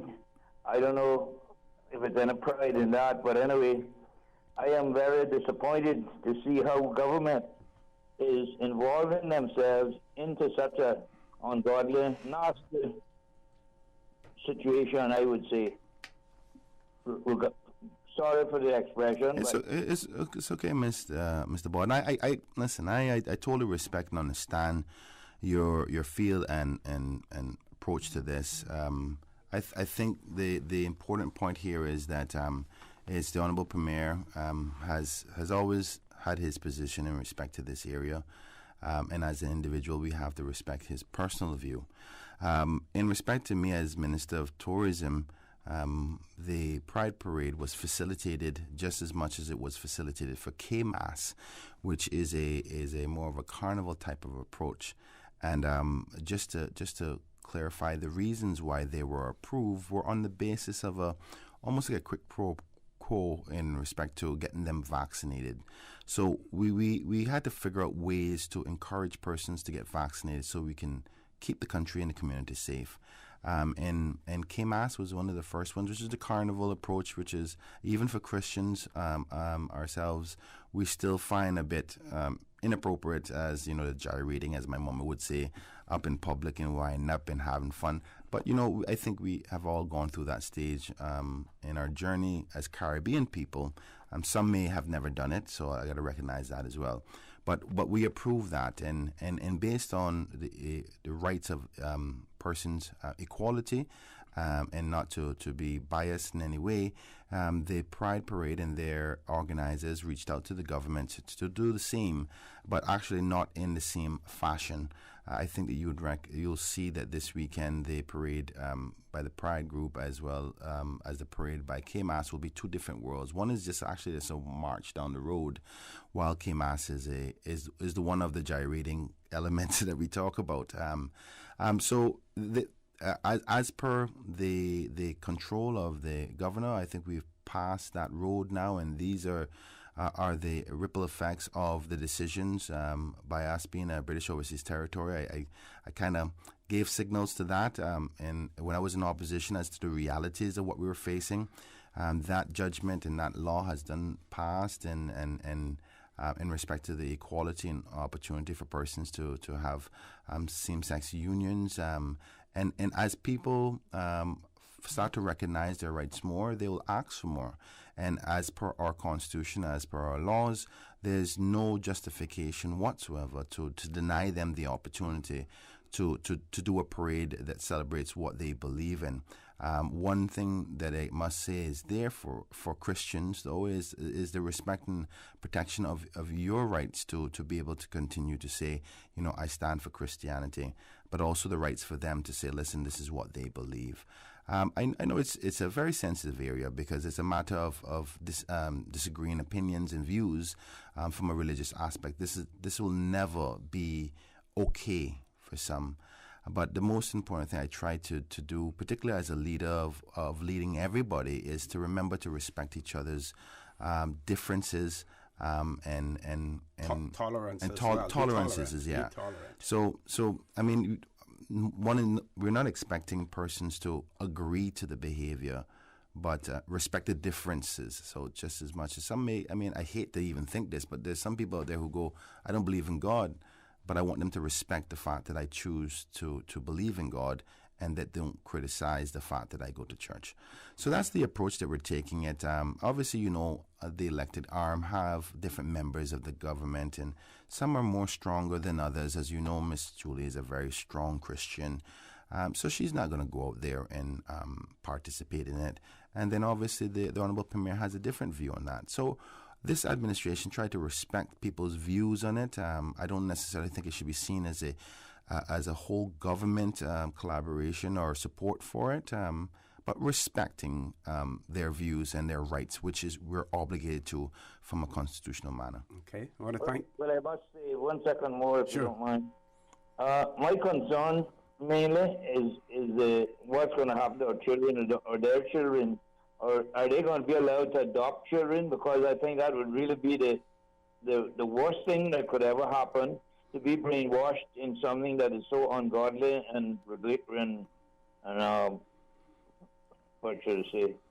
Anyway, it's certainly not anything that the majority of people here at this island, sanctions. And I would just hope that this doesn't mean that there's any further expansion of any ulterior motives pertaining to this situation. Thank you very much. Thank you. Thank you so much, Mr. Barton, for calling in. Thank you very much. We're going to try to grab the last caller. Caller, good morning. Welcome to For the Record. Thanks for being so patient. Morning, Mr. Brian. Good morning.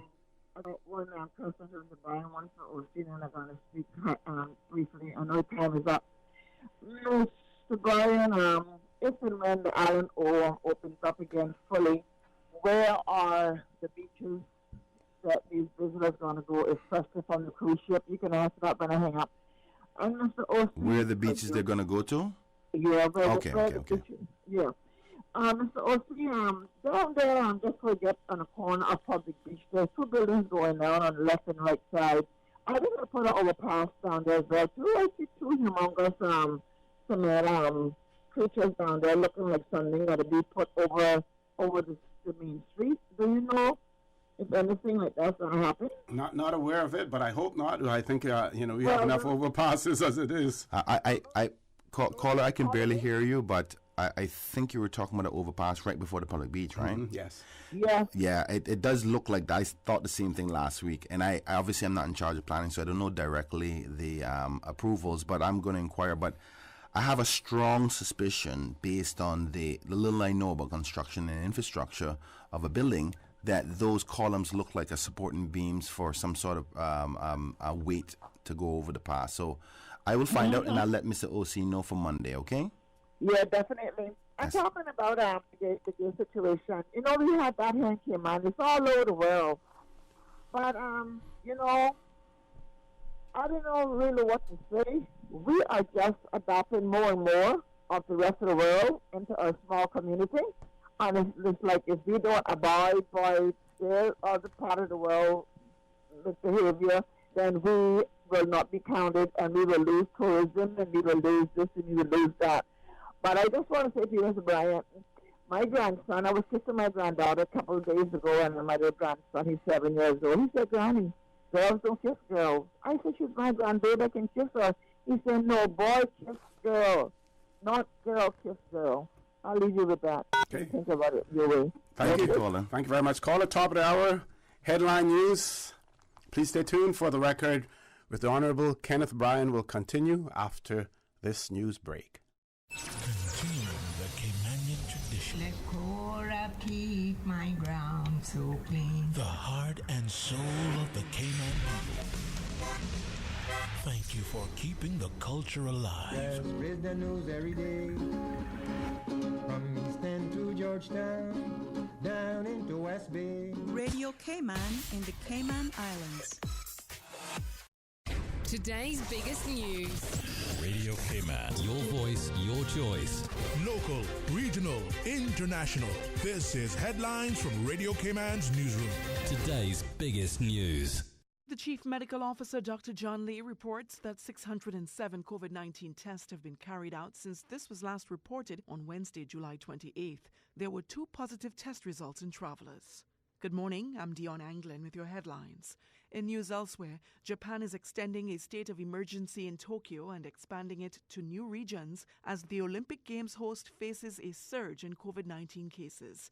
The restrictions are being imposed in areas surrounding the capital as well as in the city of Osaka. Japan's prime minister warned infections were spreading at an unprecedented rate, urging the country to watch the games from home. New cases are being fueled by the more infectious Delta variant. And actress Scarlett Johansson is suing Disney for breach of contract after it streamed her superhero film Black Widow at the same time as its cinema release. The film set a box office record for the COVID-19 pandemic, grossing $218 million in its first weekend.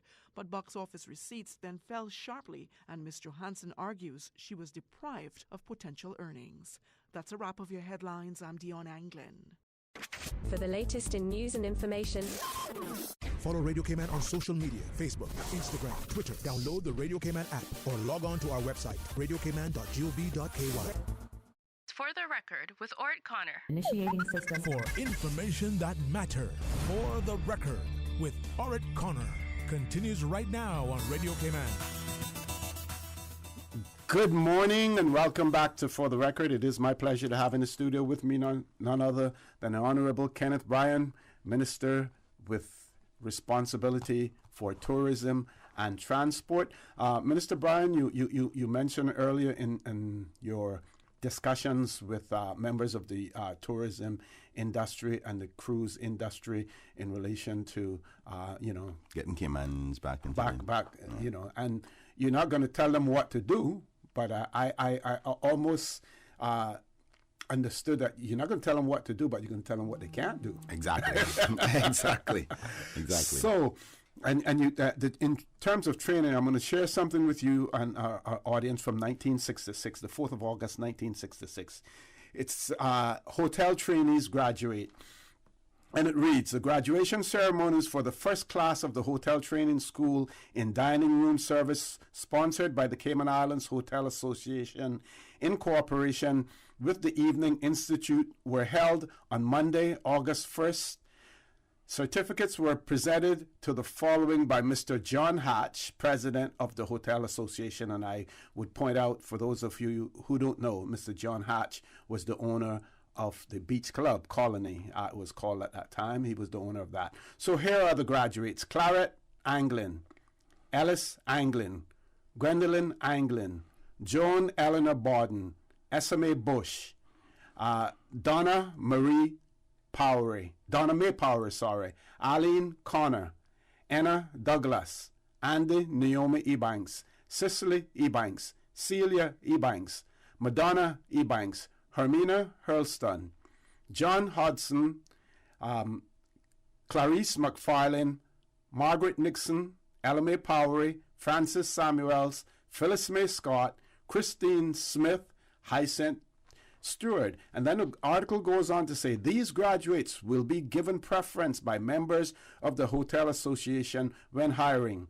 The Hotel Association wish to express their thanks and appreciation to Ruda Seltzer, who so ably instructed the class.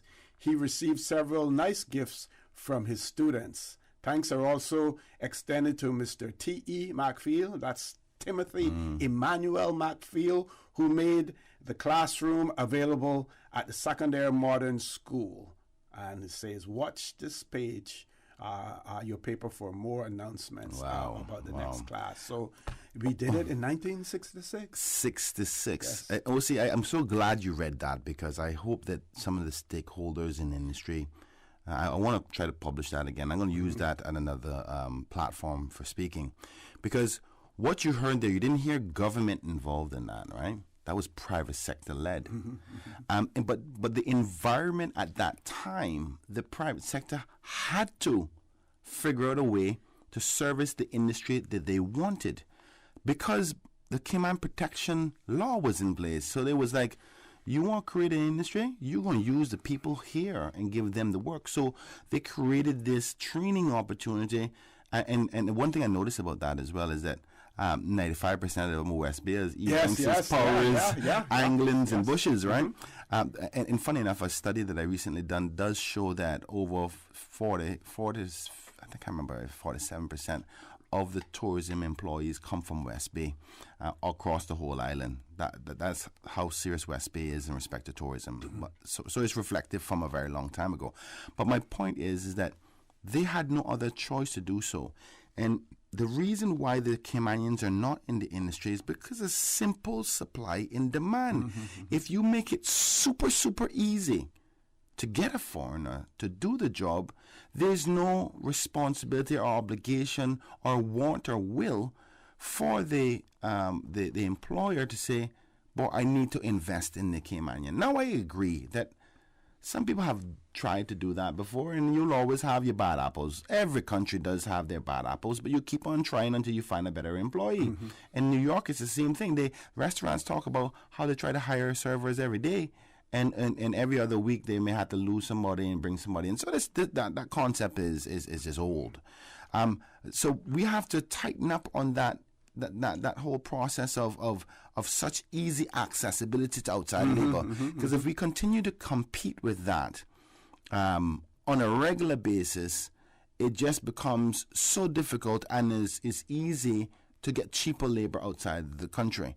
By all means, I don't want the employers to believe that, listen, I'm here to put hurdles in your way. I want your businesses to succeed.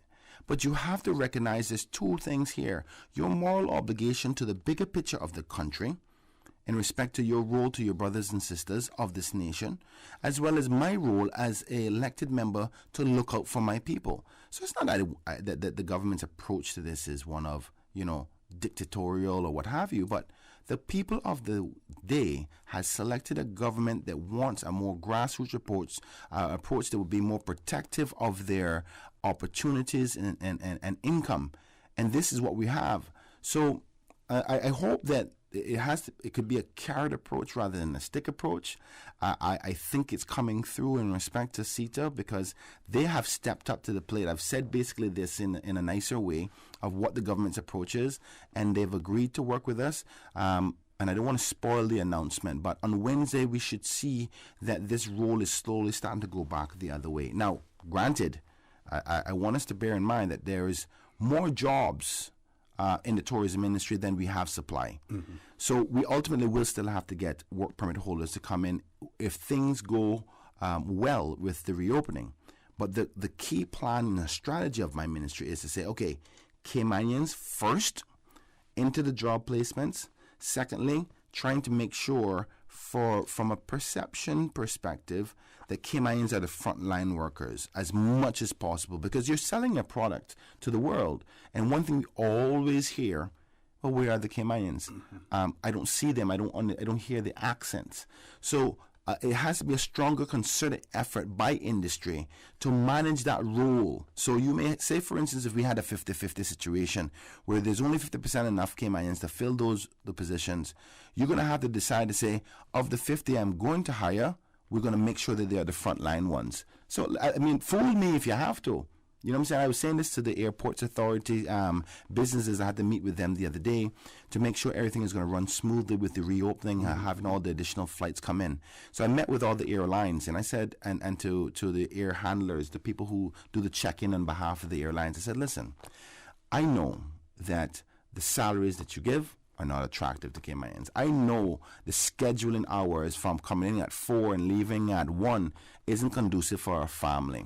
I know that it's problematic to keep Caymanians in that. It's not the best thing. I mean, that's why we have third world people coming here going, oh, this is way better than what I've had for a Caymanian. It's not that attractive. But what you need to do is respect and understand that we're selling a product, and my people need to feel, even if it's a mental position, that they're still in their own country. You understand? So I said to one of the business owners, the contracted owners at the airport, I said, listen, the frontline staff, I don't care what it takes. Go find the Caymanians. You can't tell me you can't find 50 young Caymanians to stay on that job. Obviously, maybe there's something wrong with the salary amount. So find the ones in the back that the Caymanians don't see. I'm not saying this in a bad way, but if we don't, at least the mental struggle of the transition of not as many of us would be so difficult. But the ones that we see, I want to see Caymanians. So that's the kind of attitude that we're going. I want not to leave a bad taste in the ear or a bad feeling in the hearts of those who run their businesses. I know you get a lot of outside labor, but you have to recognize that we're in a transition. There is a new government, and we're taking a new approach, and this is what the people want. This is not what only 11 elected members of parliament want. They sent us to form the government because these are the things we campaigned on a Caymanian First platform, on a community base. So see this as the majority of the country want these changes as well. Okay.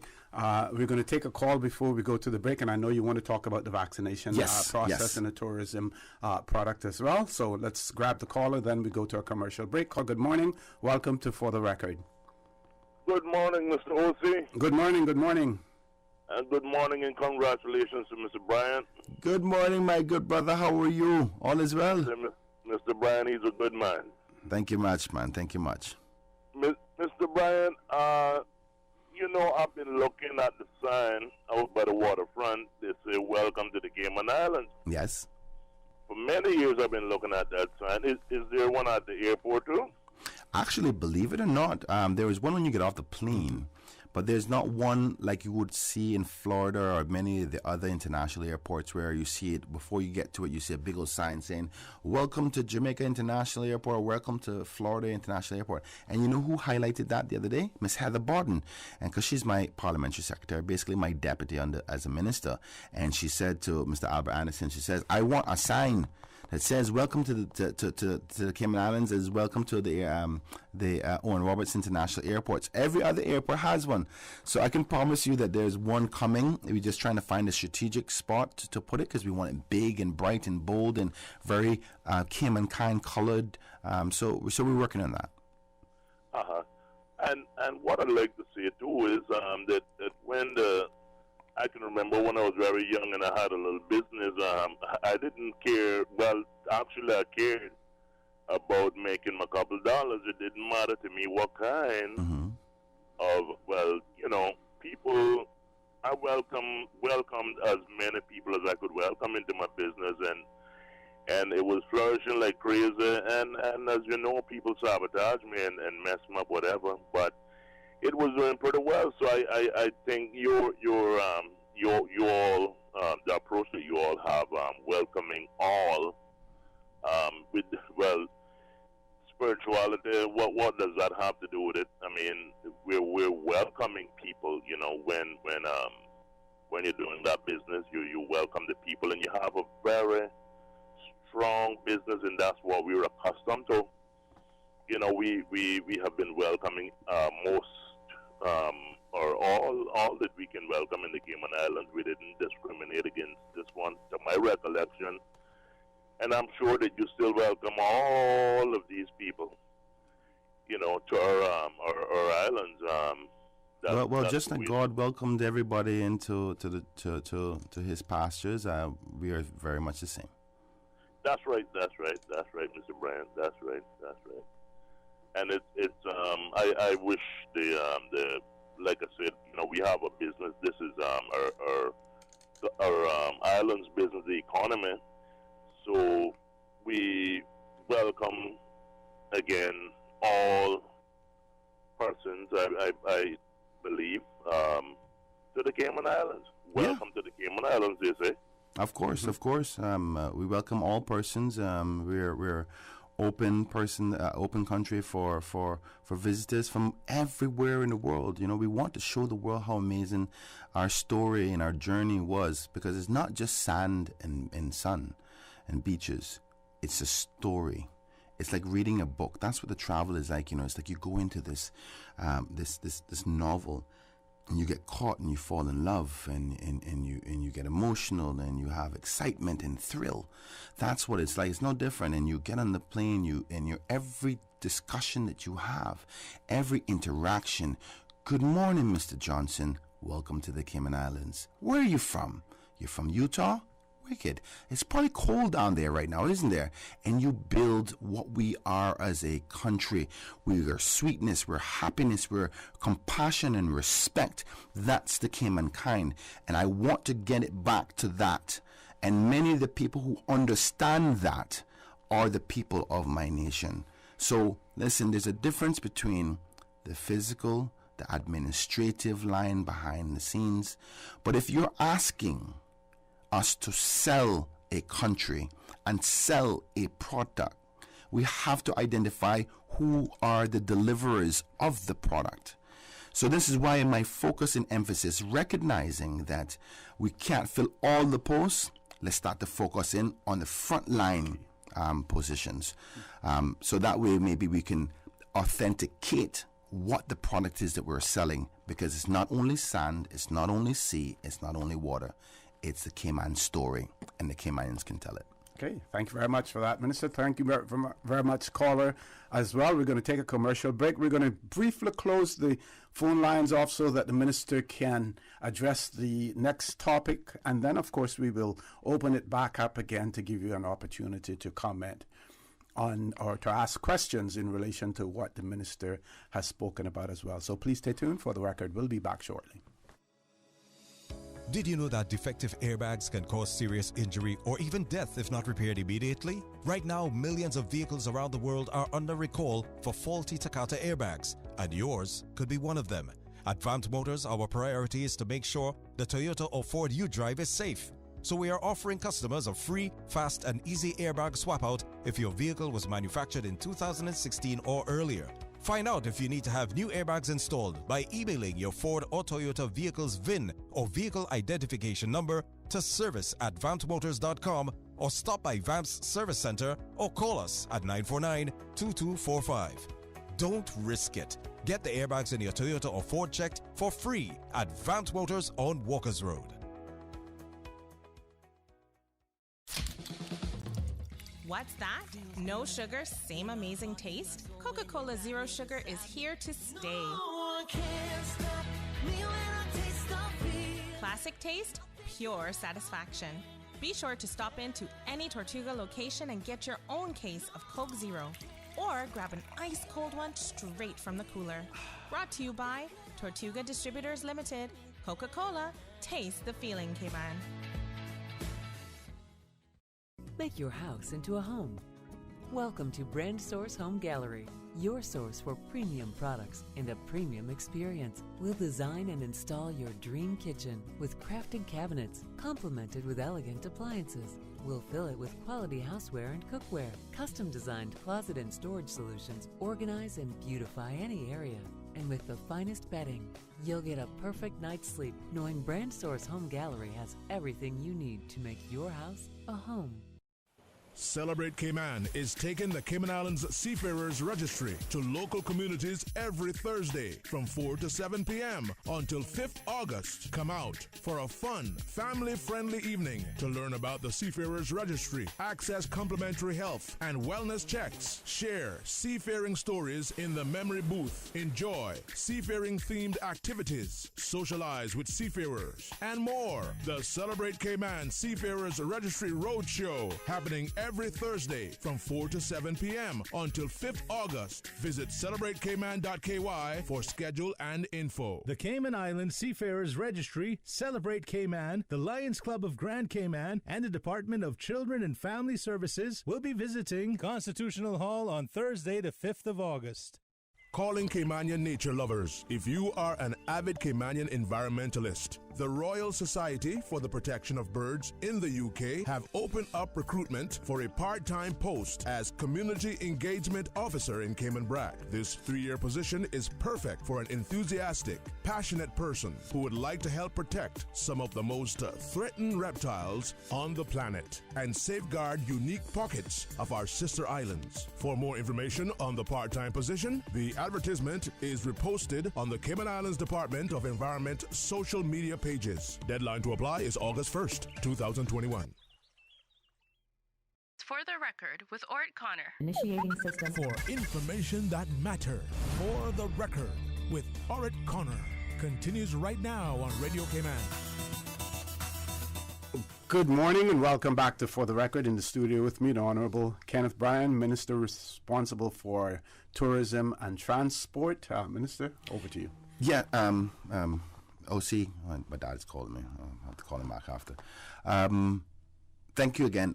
Just to go on further on some of the other topics, I think I'm going to have to come back on next week as well because there's so many things I had hoped to just tell everybody what I'm doing now so they can understand what my new role is and what do I do every day when you don't see Kenneth or see your ministers or any other elected member or part of the government. What are they doing? So you can really understand it's not just missing in action just because or the election's over, but what we really do all the time. But I know that we're going to run out of time shortly, so I want to get back to some very important things, which is one, obviously, I know everybody has said this, oh, you need to get vaccinated, but I'm going to say it again. It's important. We have had the luxury of good decisions done by the previous administration in collaboration with the last opposition, because we're all in it together. We all agreed to say, listen, these steps necessary to close the borders, and we got it under control quickly. We didn't have to see or hear our friends passed away by COVID. We went through the struggle. We did a really good job. Proud of the people. You know, they adhered to the regulations, and we got to where we are today. But I think many of us have forgotten the seriousness of what a pandemic is. You know, and OC, I had a little bit of a come to Jesus moment myself the other night when I went home. My wife was saying to me, you know, a good friend of ours who was living here before she's married to a West Big I am, because her and my wife came to the Cayman Islands at the same time, but she decided to move back to England. And we both have kids exactly the same age, 12, right?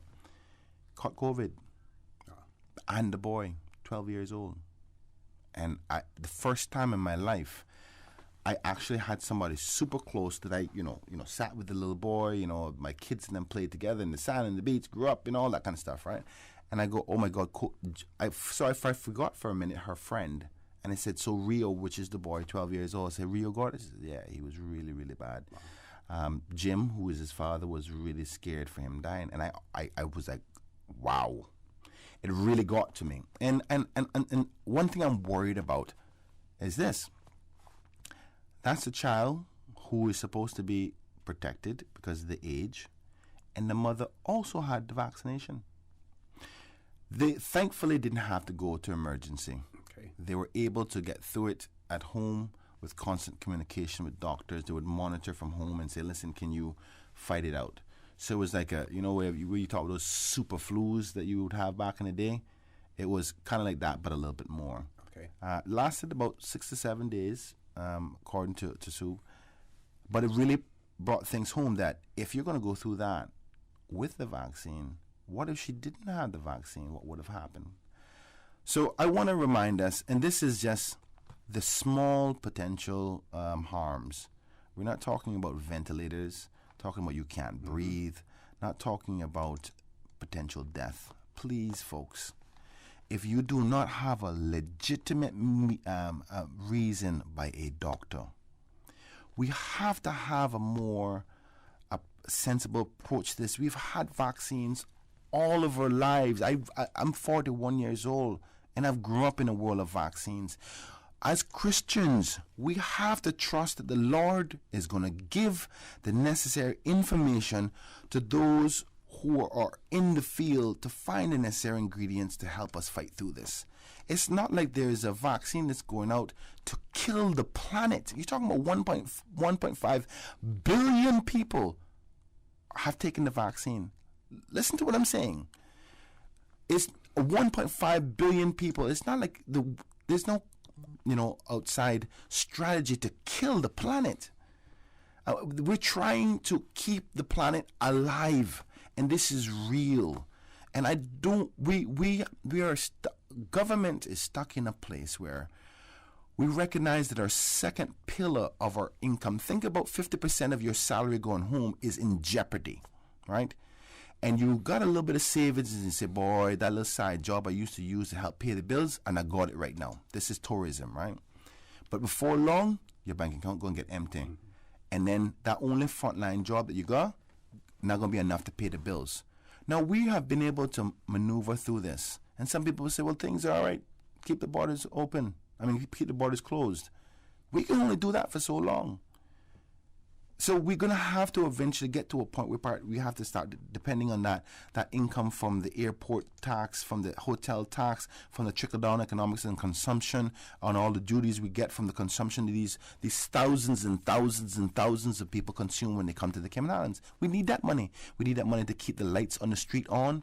We need that money to help our seniors who don't have insurance. We need that money to give our kids laptops for school. We need that money to give them free lunch because you can't afford it. We need that money for those who go to NAU and need help, for the insurance for the person who got cancer but they're not going to health insurance for it that costs $100,000. That's what we use that money for. Mm-hmm. So we're going to have to get to the point of reopening again, and we don't want anybody losing their life as a result. All the science, trust me, you think that I would want my kids or myself exposed to killing myself by taking the vaccine? I went and took the shot. And I was in this same room saying that the people, and I still say that today, deserve the right to make their own decision and know all the facts. I've done my job. I've done my job personally as an individual to ask as much questions, weigh out the risk analysis that is available. And I'm convinced it's the right thing to do.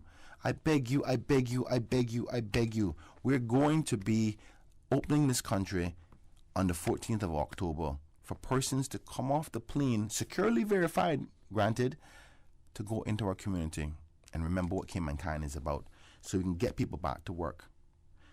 The increased risk will happen. Protect yourself, please, please. I don't want us having that conversation and say, boy, they never did it. You know that so and so never took the vaccine. I don't want that day to come. Please, I beg you, think about it, pray about it. Ask God for guidance on it. But realistically speaking, if you just check history and show that we've got vaccines for measles, vaccines for hepatitis C, I think it's called. There's a lot of vaccines women take to make sure that they're okay when they're growing. I just think that we're not using a logical approach. Please do me a favor. Talk to people you trust. Don't look at the social media because there's so many people who get thrills out of creating chaos on social media. And it's the dissemination of misleading facts. It's hard. I know it's hard to go, is it good or is it bad, or should I take it or should not take it, because you don't even know what is a real authority anymore. Who do you trust? I would say speak to somebody you know. Speak to your pastor. Speak to your personal doctor. Look at somebody who may have. Well, I would say some pastors. Some pastors. Well, I mean, even if a pastor has said to you from a religious perspective, and pray to God, God give you His own direction on it. You know what I'm saying? So just don't leave yourself vulnerable, please. I'm begging you, don't leave yourself vulnerable, because eventually this thing will happen. It's going to be here. We're going to do everything we can within our power as the leaders of this country to keep us protected, but you have to get vaccinated. Please, I'm begging you. Moving on, we have... you want to mention some of the initiatives that you're looking to launch in terms of to encourage people to be vaccinated? Because we see in other countries now where things are starting to taper off somewhat. It has become more and more difficult to get persons. The closer you get to the target, the harder it becomes. So you get into the trickling. So at the last press conference, most persons would have heard that I announced that a vaccine challenge 2.0. And it's to give even a harder drive for those last ones who still trying to make up their minds and they're having it difficult and they need to be convinced. So a little bit stronger incentive. And now my intention was to raise $100,000 and an opportunity for everybody who's taken the vaccine, excluding work permit holders and excluding persons who are just visitors, because we got some of those who did that as well. But for permanent residents and Caymanians, because we intend to get the work permit holders as per some legislation that we're about to do in Parliament next month. So so the pool of persons eligible to win this $100,000 would be smaller and a better chance for you to win. And as I reached out to persons, I reached out to an amazing organization. The DMS organization has agreed to fund the whole thing. Okay. And they will be making some announcements next in the first week of August. So much so that the government can focus its efforts on the reopening plan, whereby they're going to work directly rather than me as minister trying to organize all of this. Yes. They themselves will take over the initiative, work with HSA and public health on the best ways to go about it, because there's some other legislation we have to ensure is protected, which is the data protection law. So when I did the last drive, it was for persons who were getting the shot moving forward. So if you were one of those individuals, you would remember that you had to sign a yellow form, and on that they gave us a disclaimer to say, okay, then you are okay to give us your telling us the fact that you're vaccinated, because that's your personal data. Once you've given that data to HSA, we can't just go there. Even though we're a Ministry of Tourism, I can't just go to the Ministry of Health and say, can I get the information of the persons who vaccinated? No, you're protected under law. That's your personal information. So in order for them to give me the information for me to do the draw, they would literally have to email or contact every single person, the 40-odd thousand people who have been vaccinated already, and say, do you allow me to give permission to your permission of your the fact that you've been vaccinated to the Ministry of Tourism. Now, that's a difficult task. Yes. But the DMS group have come up with some strategies on how to best address that with protecting people's data. And I don't want to say much more and allow them to make their own announcements about it. But the fact is, we're going to have a second drive to encourage persons to get vaccinated with an opportunity to win up to $100,000. Listen to what I say now.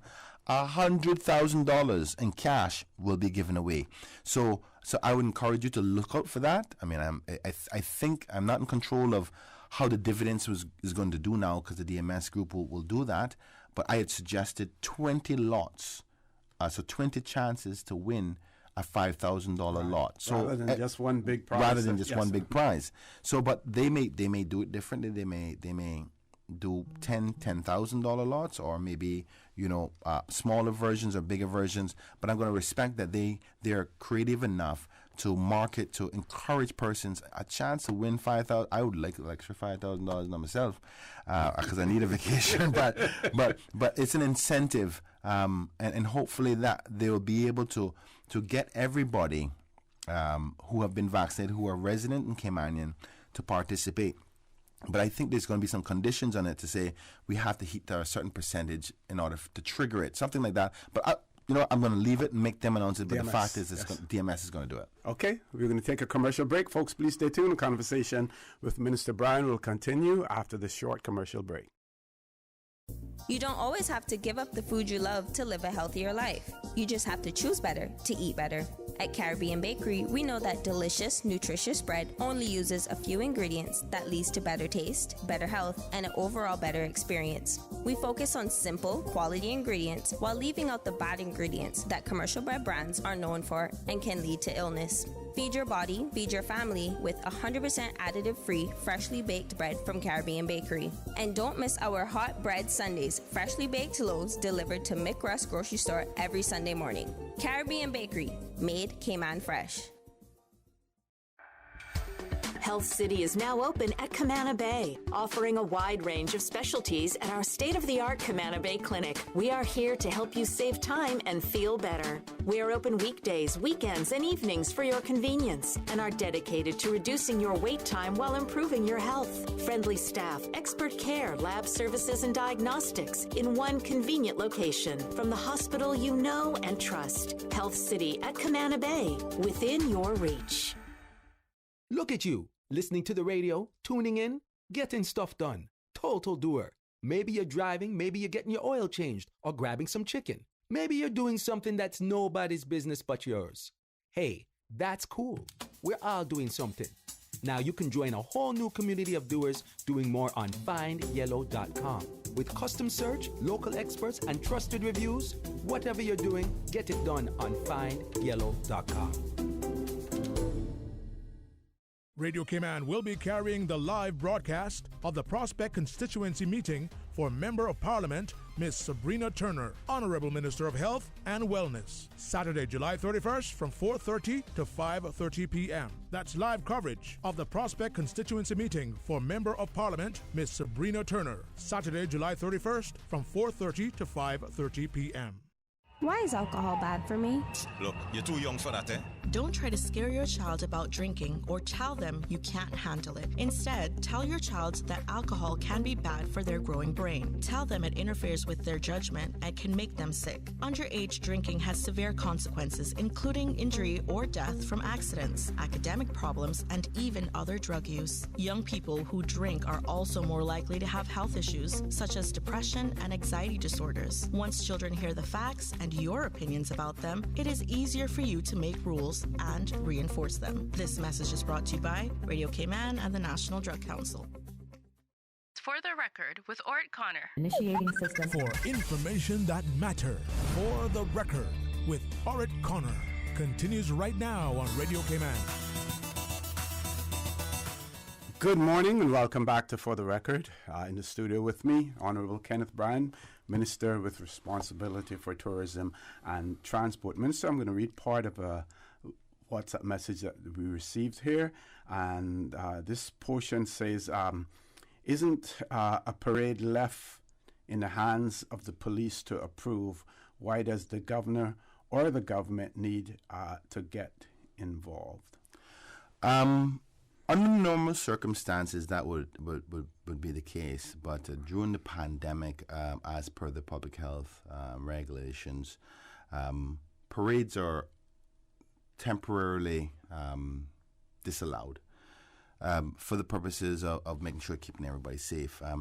So in order for any parade to have been approved, it would have had to go to Cabinet to make amendments or new regs to allow it. Mm-hmm. So that's how the government got involved in respect to the approvals of the parade. Otherwise, if there was no COVID or no pandemic, there would normally be the Commissioner of Police. Okay. Yeah. And one other listener wanted to know about the BA flights. It says, can please ask Minister Bryan if so, when will additional BA flights be added for the UK for students? At this particular point, because the risk-sharing agreement that we are currently agreed to, let me back up. Let me just try to explain this better so people can get context. First off, we're hoping that they're going to be adding some more flights at the end of August, potentially the first week of September. So that's first information. Second set of information is the fact that unlike Cayman Airways, where I have full control as from a ministry level on working with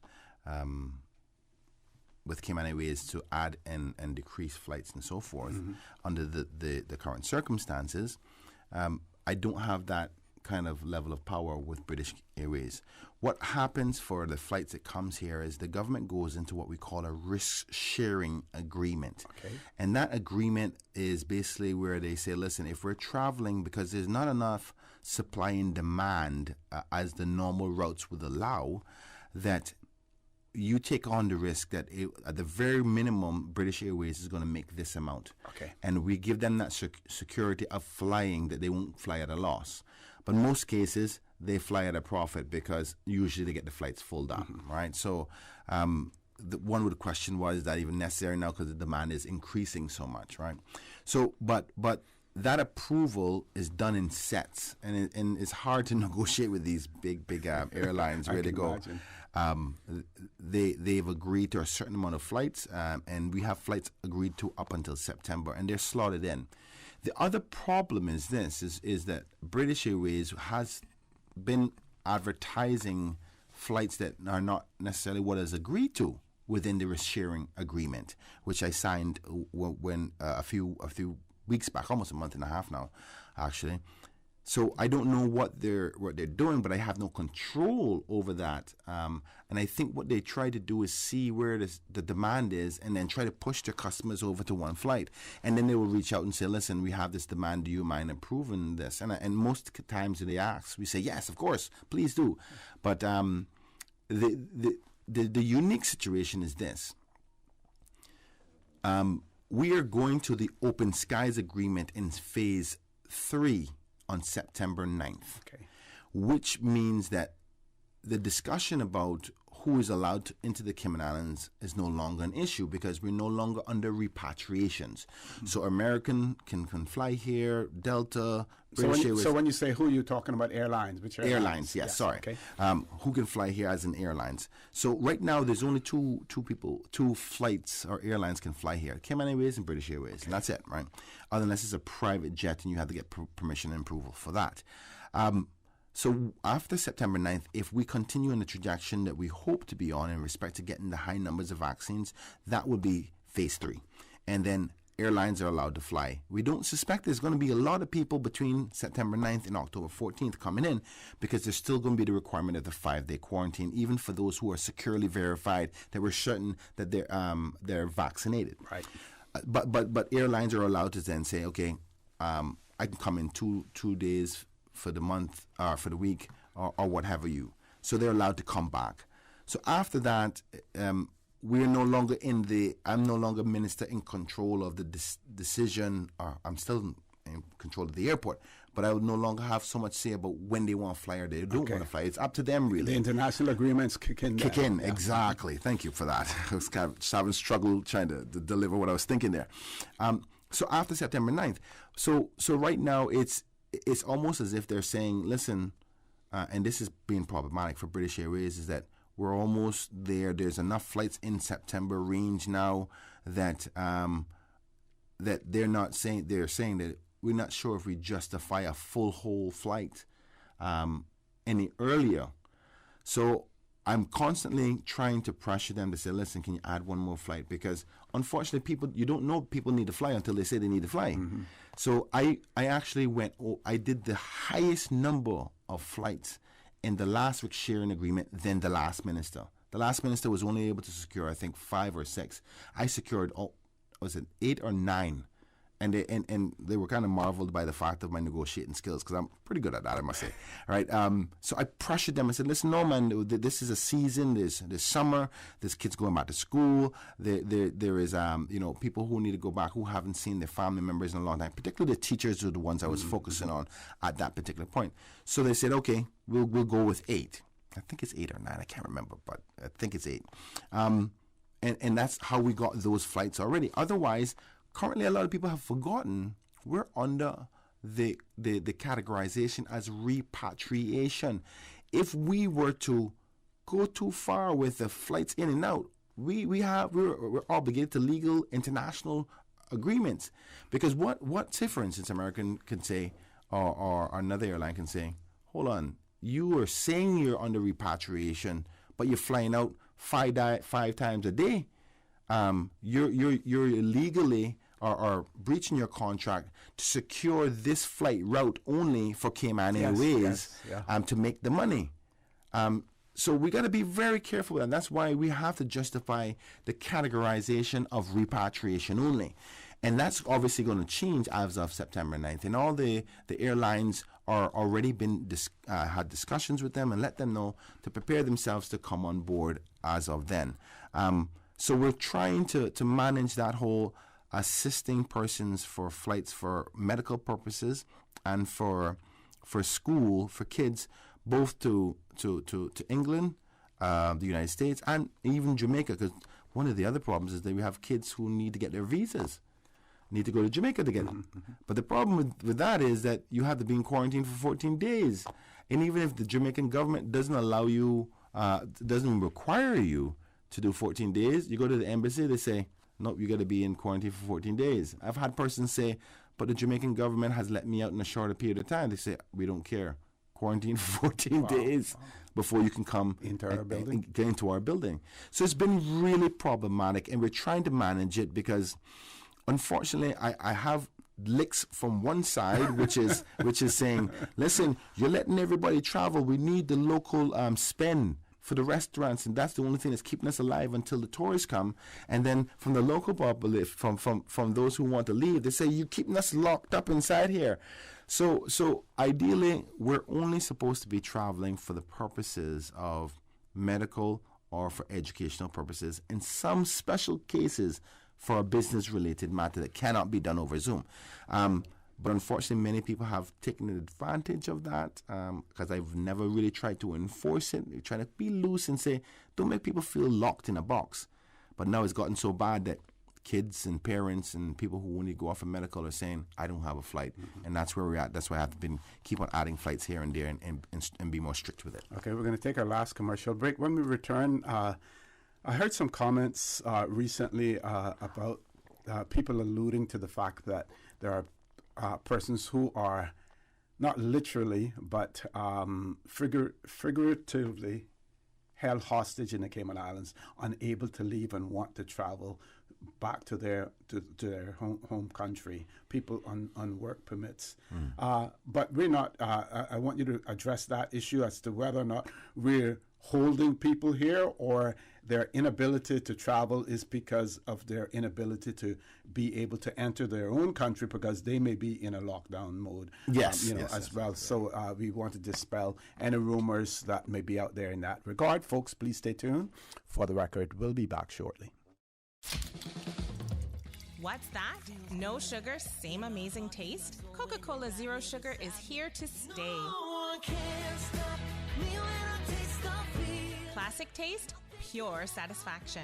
Be sure to stop into any Tortuga location and get your own case of Coke Zero. Or grab an ice cold one straight from the cooler.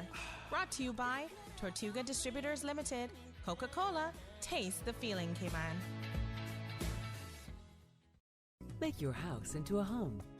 Welcome to Brand Source Home Gallery, your source for premium products and a premium experience. We'll design and install your dream kitchen with crafted cabinets, complemented with elegant appliances.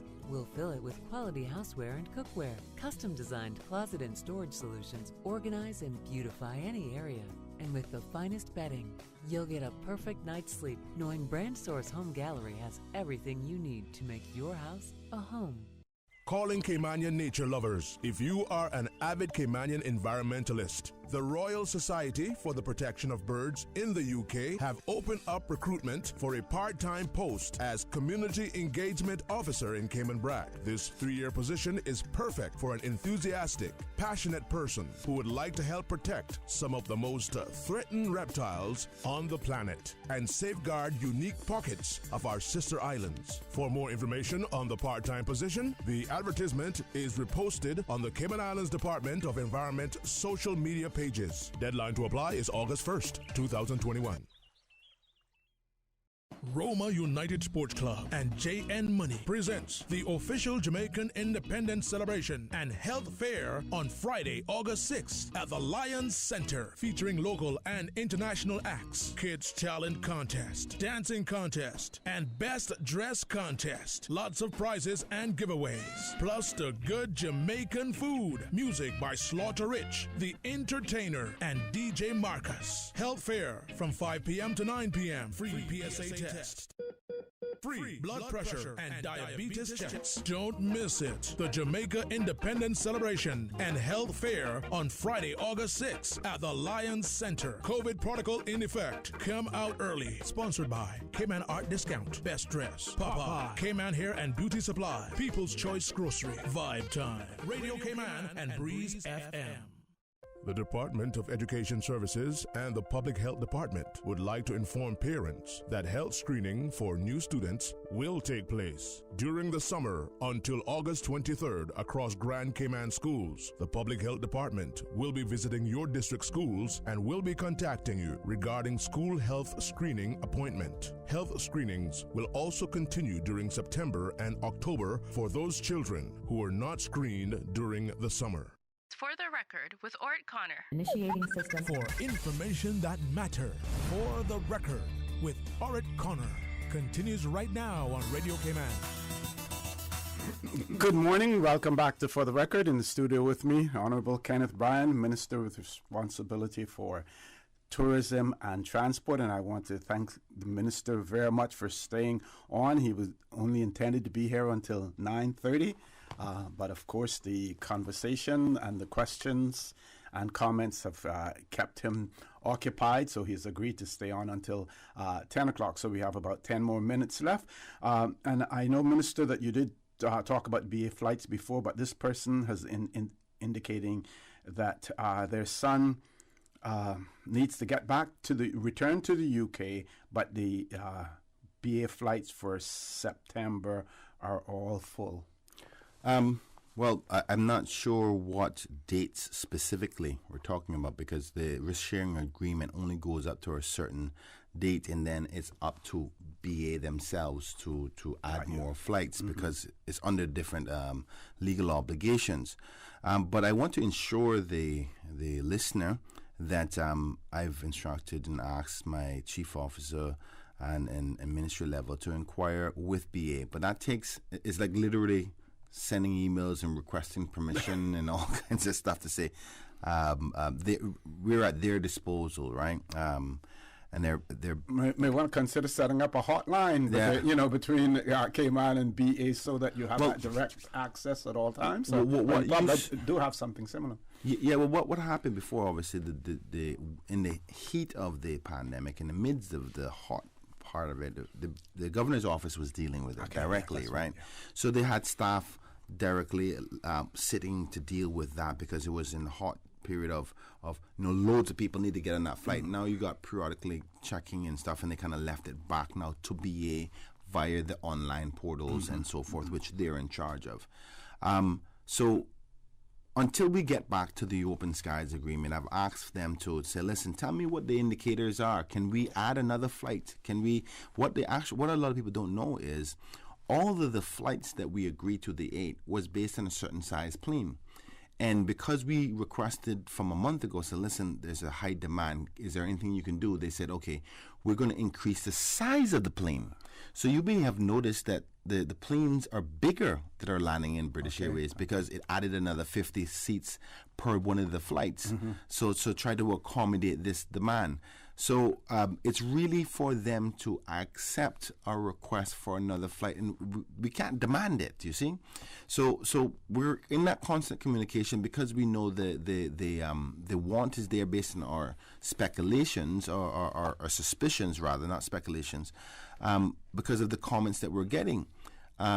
So what we hope is that they themselves can come back and say, you know what, yes, the data has shown based on the reservations that we can agree to another flight and add them soon. But we're not in control of it, and that's the unfortunate problem. But I can promise you we're trying our best to work on it and add more because, you know, there's people who need to come here as well as we prepare for our reopening element of it, where there's work permit holders where a Caymanian hasn't filled the job or can't fill the job that they need to get here to from all the European side of the world outside of America. So we're trying our best to manage. And the thing about the pandemic, the one certain thing about the pandemic is nothing is certain. So I want us to bear that in mind, that these are not normal times. It may seem normal in Cayman because of the good work we've done, but there's other countries who are just having this constant chaos all the time. And that's where you see leaders just give up and say, you know what, Freedom Day, just go do what you want to do, right? It takes a lot of strength to just stay under the pressure of everybody saying this and saying that. Oh, you need to do this, you need to do that, I need that, I want this, and you can't have that, and why are you doing this and that? That's a constant thing coming from 50,000 different angles every day. And I don't want us to be overwhelmed and give in. Right, we're trying to manage this as much as possible, and I promise you, we are aware of it, and we're trying to assist within the parameters of the authority that I have as the Minister for Tourism for the PAC administration. Okay. So the one final thing, the assertion that people here who want to leave are being held hostage and are unable to leave, and then after that you can have your closing comments. That one made me laugh. No, nobody's held hostage here. If you were a Cayman or a work permit holder, because you can't be held hostage in your own country, even though some people feel that way. So if you are a Caymanian, then it wouldn't be seen as held hostage. It's more for expatriate persons who may want to leave. Now, there's two parts to this. One, the element of some countries are under restrictions of border closures and stuff, so they can't get to their home country. They may get from Cayman to Miami or Cayman to London, but then when they try to fly from there to the jurisdictions, they're having difficulties. So, but we can't do anything about that. We can't do about what the other jurisdiction is doing, right? It's not within our authority. But if a person is trying to get back home under our policy position, we're not stopping you from leaving. But what we're not going to do is be gypped by persons who are saying, oh, I need to go back to the States, but you have a return ticket. That's not a repatriation, that's a vacation. There's a difference. And our children need to go off to school. So if you're on work permit, you can't say, oh, boy, I'm stuck in the Cayman Islands, I can't leave. I say, you can leave, buy a one-way ticket. But when it's time to come back, you ain't coming back. Because that's you trying to trick the system. I know that there is a build-up. I understand. I want a vacation too, OC. I want one badly. But unfortunately, we are in a pandemic, and there's a level of responsibility necessary. Now, all I'm saying to the public is, all we have to do is just wait a couple more weeks. And in September, all the airlines will be allowed to fly here. In October, things will be a lot more fluent, even though at a higher risk. And I want us to remember that. That's what the last thing I'm going to close off with is the higher risk that is coming. But it'll be more freedom from a travel perspective. So right now, all we're saying is for those who are traveling for important reasons are only our priority. And you have to prove that because because we are trying to set up our systems. And the question, I guess, of what people are asking is, but why are we not allowing people to leave? Because as we start to get into the stage of more people coming in, the infrastructure needed to keep us safe increases as well. More human capital, more hiring of individuals. You talk about Travel Cayman, that team has to be given the biggest bonus in the planet for what they've been able to handle. And I want to take this opportunity to congratulate them for the hard work they do. They are keeping us safe, but they can only handle so many people coming at one time. So we're limited to that. So I've had conversations with the Deputy Governor saying, Deputy Governor, man, I'm getting political licks now. Come on now. You need to increase some staff. He said, okay, Minister, I'm going to get you some more staff so they can handle more people coming in. And we're slowly trying to add more flights, right? And that's where we've been able to actually added all of those flights. They're playing the Caymanians in Miami right now, you know. Trust me, they're playing of them over there. And what has happened, unfortunately, is many of them have taken the seats for the students that need to go away now. So we're balancing that, and it takes a lot more infrastructure while we are still trying to manage the plan of action, regulation, what needs to be in place for when we do reopen, to do it in a safe way. Yes. Because if we're not functioning efficiently when we reopen, leaks. When I say leaks start to happen because there's little openings in the gap of security and safety that we haven't paid attention to because we're having to deal with it. So the attitude has always been, we are under repatriation only for important issues. You are soon going to be able to, after September 9th, as a Cayman, jump on a plane, you can go away. You're vaccinated, you're good to go. You can take your vacation then. The problem is, and I suspect this is where it's coming from, is the fact that summer is the time to do it. You know what I'm saying? Everybody wants to do it in summer. So anyway, I'll close off by saying this. Folks, I love you so much. I'm sorry that you don't see me as often. I'm promising you I'm working on that. Now that things are kind of, leveling out, so to speak, and the honeymoon is almost over. I think it's about the week left after the 100 days, right? That you'll be hearing more from me on various different platforms, and particularly here with OC, because it feels so good to be home on this platform, because where my people are, and my familiar voices and everything else, and the concerns and focusing on the issues that you elected me for. I want to say this, though, in closing. Folks, as we move forward to this reopening plan, there's some things you need to be mindful of. Risk levels will increase. Yep. Due to our success, habitually, we've gone back to a lot of the old habits. And I say old habits, not actually old habits, but the old way of life, because that's comfortable, it's easy. But we have to start training our minds and brains about mask again, and sanitation and social distancing. Those three things you have to start putting in your routine again. Because we're going through a phase of the unknown. There's some things that we will not be able to manage and not be able to see. This enemy, we can't see it. So we need you to start getting into those habits. Not to give you any fear or anything. We're doing everything we can to keep it safe. But I want you to start to get back into the washing of the hands and wearing masks in a public place, even though you're vaccinated. But prevention is better than cure. We've always said that. The other thing, lastly, please trust me. Ask God for guidance if you have doubt. You need to get vaccinated. The news is real. The world, there can't be all the countries in the world are saying to you to get vaccinated. It can't be that big of a conspiracy. Think about it. Get vaccinated. I love you.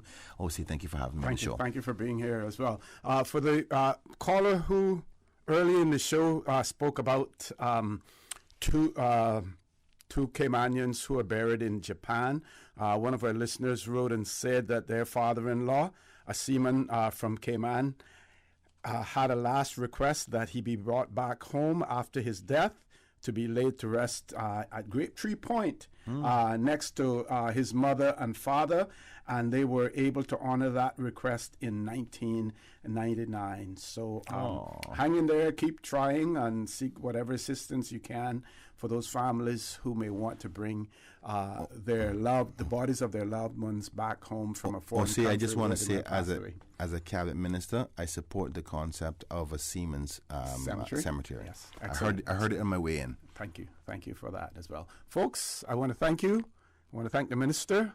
Thank everyone who participated this morning for allowing Radio Cayman, and by extension For the Record, into your homes, into your vehicles, as you traverse the busy roads of the Cayman Islands.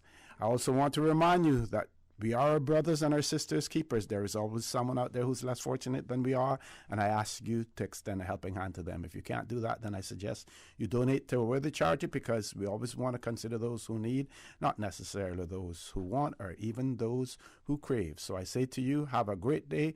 Continue to support your radio station, Radio Cayman. Join Sterling Dwayne Banks at 12:15 for talk today. Those of you who are celebrating a birthday today, Miss Amy Gold, Karis, and all of the others, enjoy your day. All of us, remember to be tolerant. Please be tolerant. We may disagree with other person's views, but we do not have to be disagreeable. Hear them out. Try to understand their point of view, because at the end of the day, we all have to coexist on this planet as well. So as usual, we ask the good Lord to bless these 3 beautiful, wonderful Cayman Islands. For the Record is brought to you by Vamped Motors, the only authorized Ford and Toyota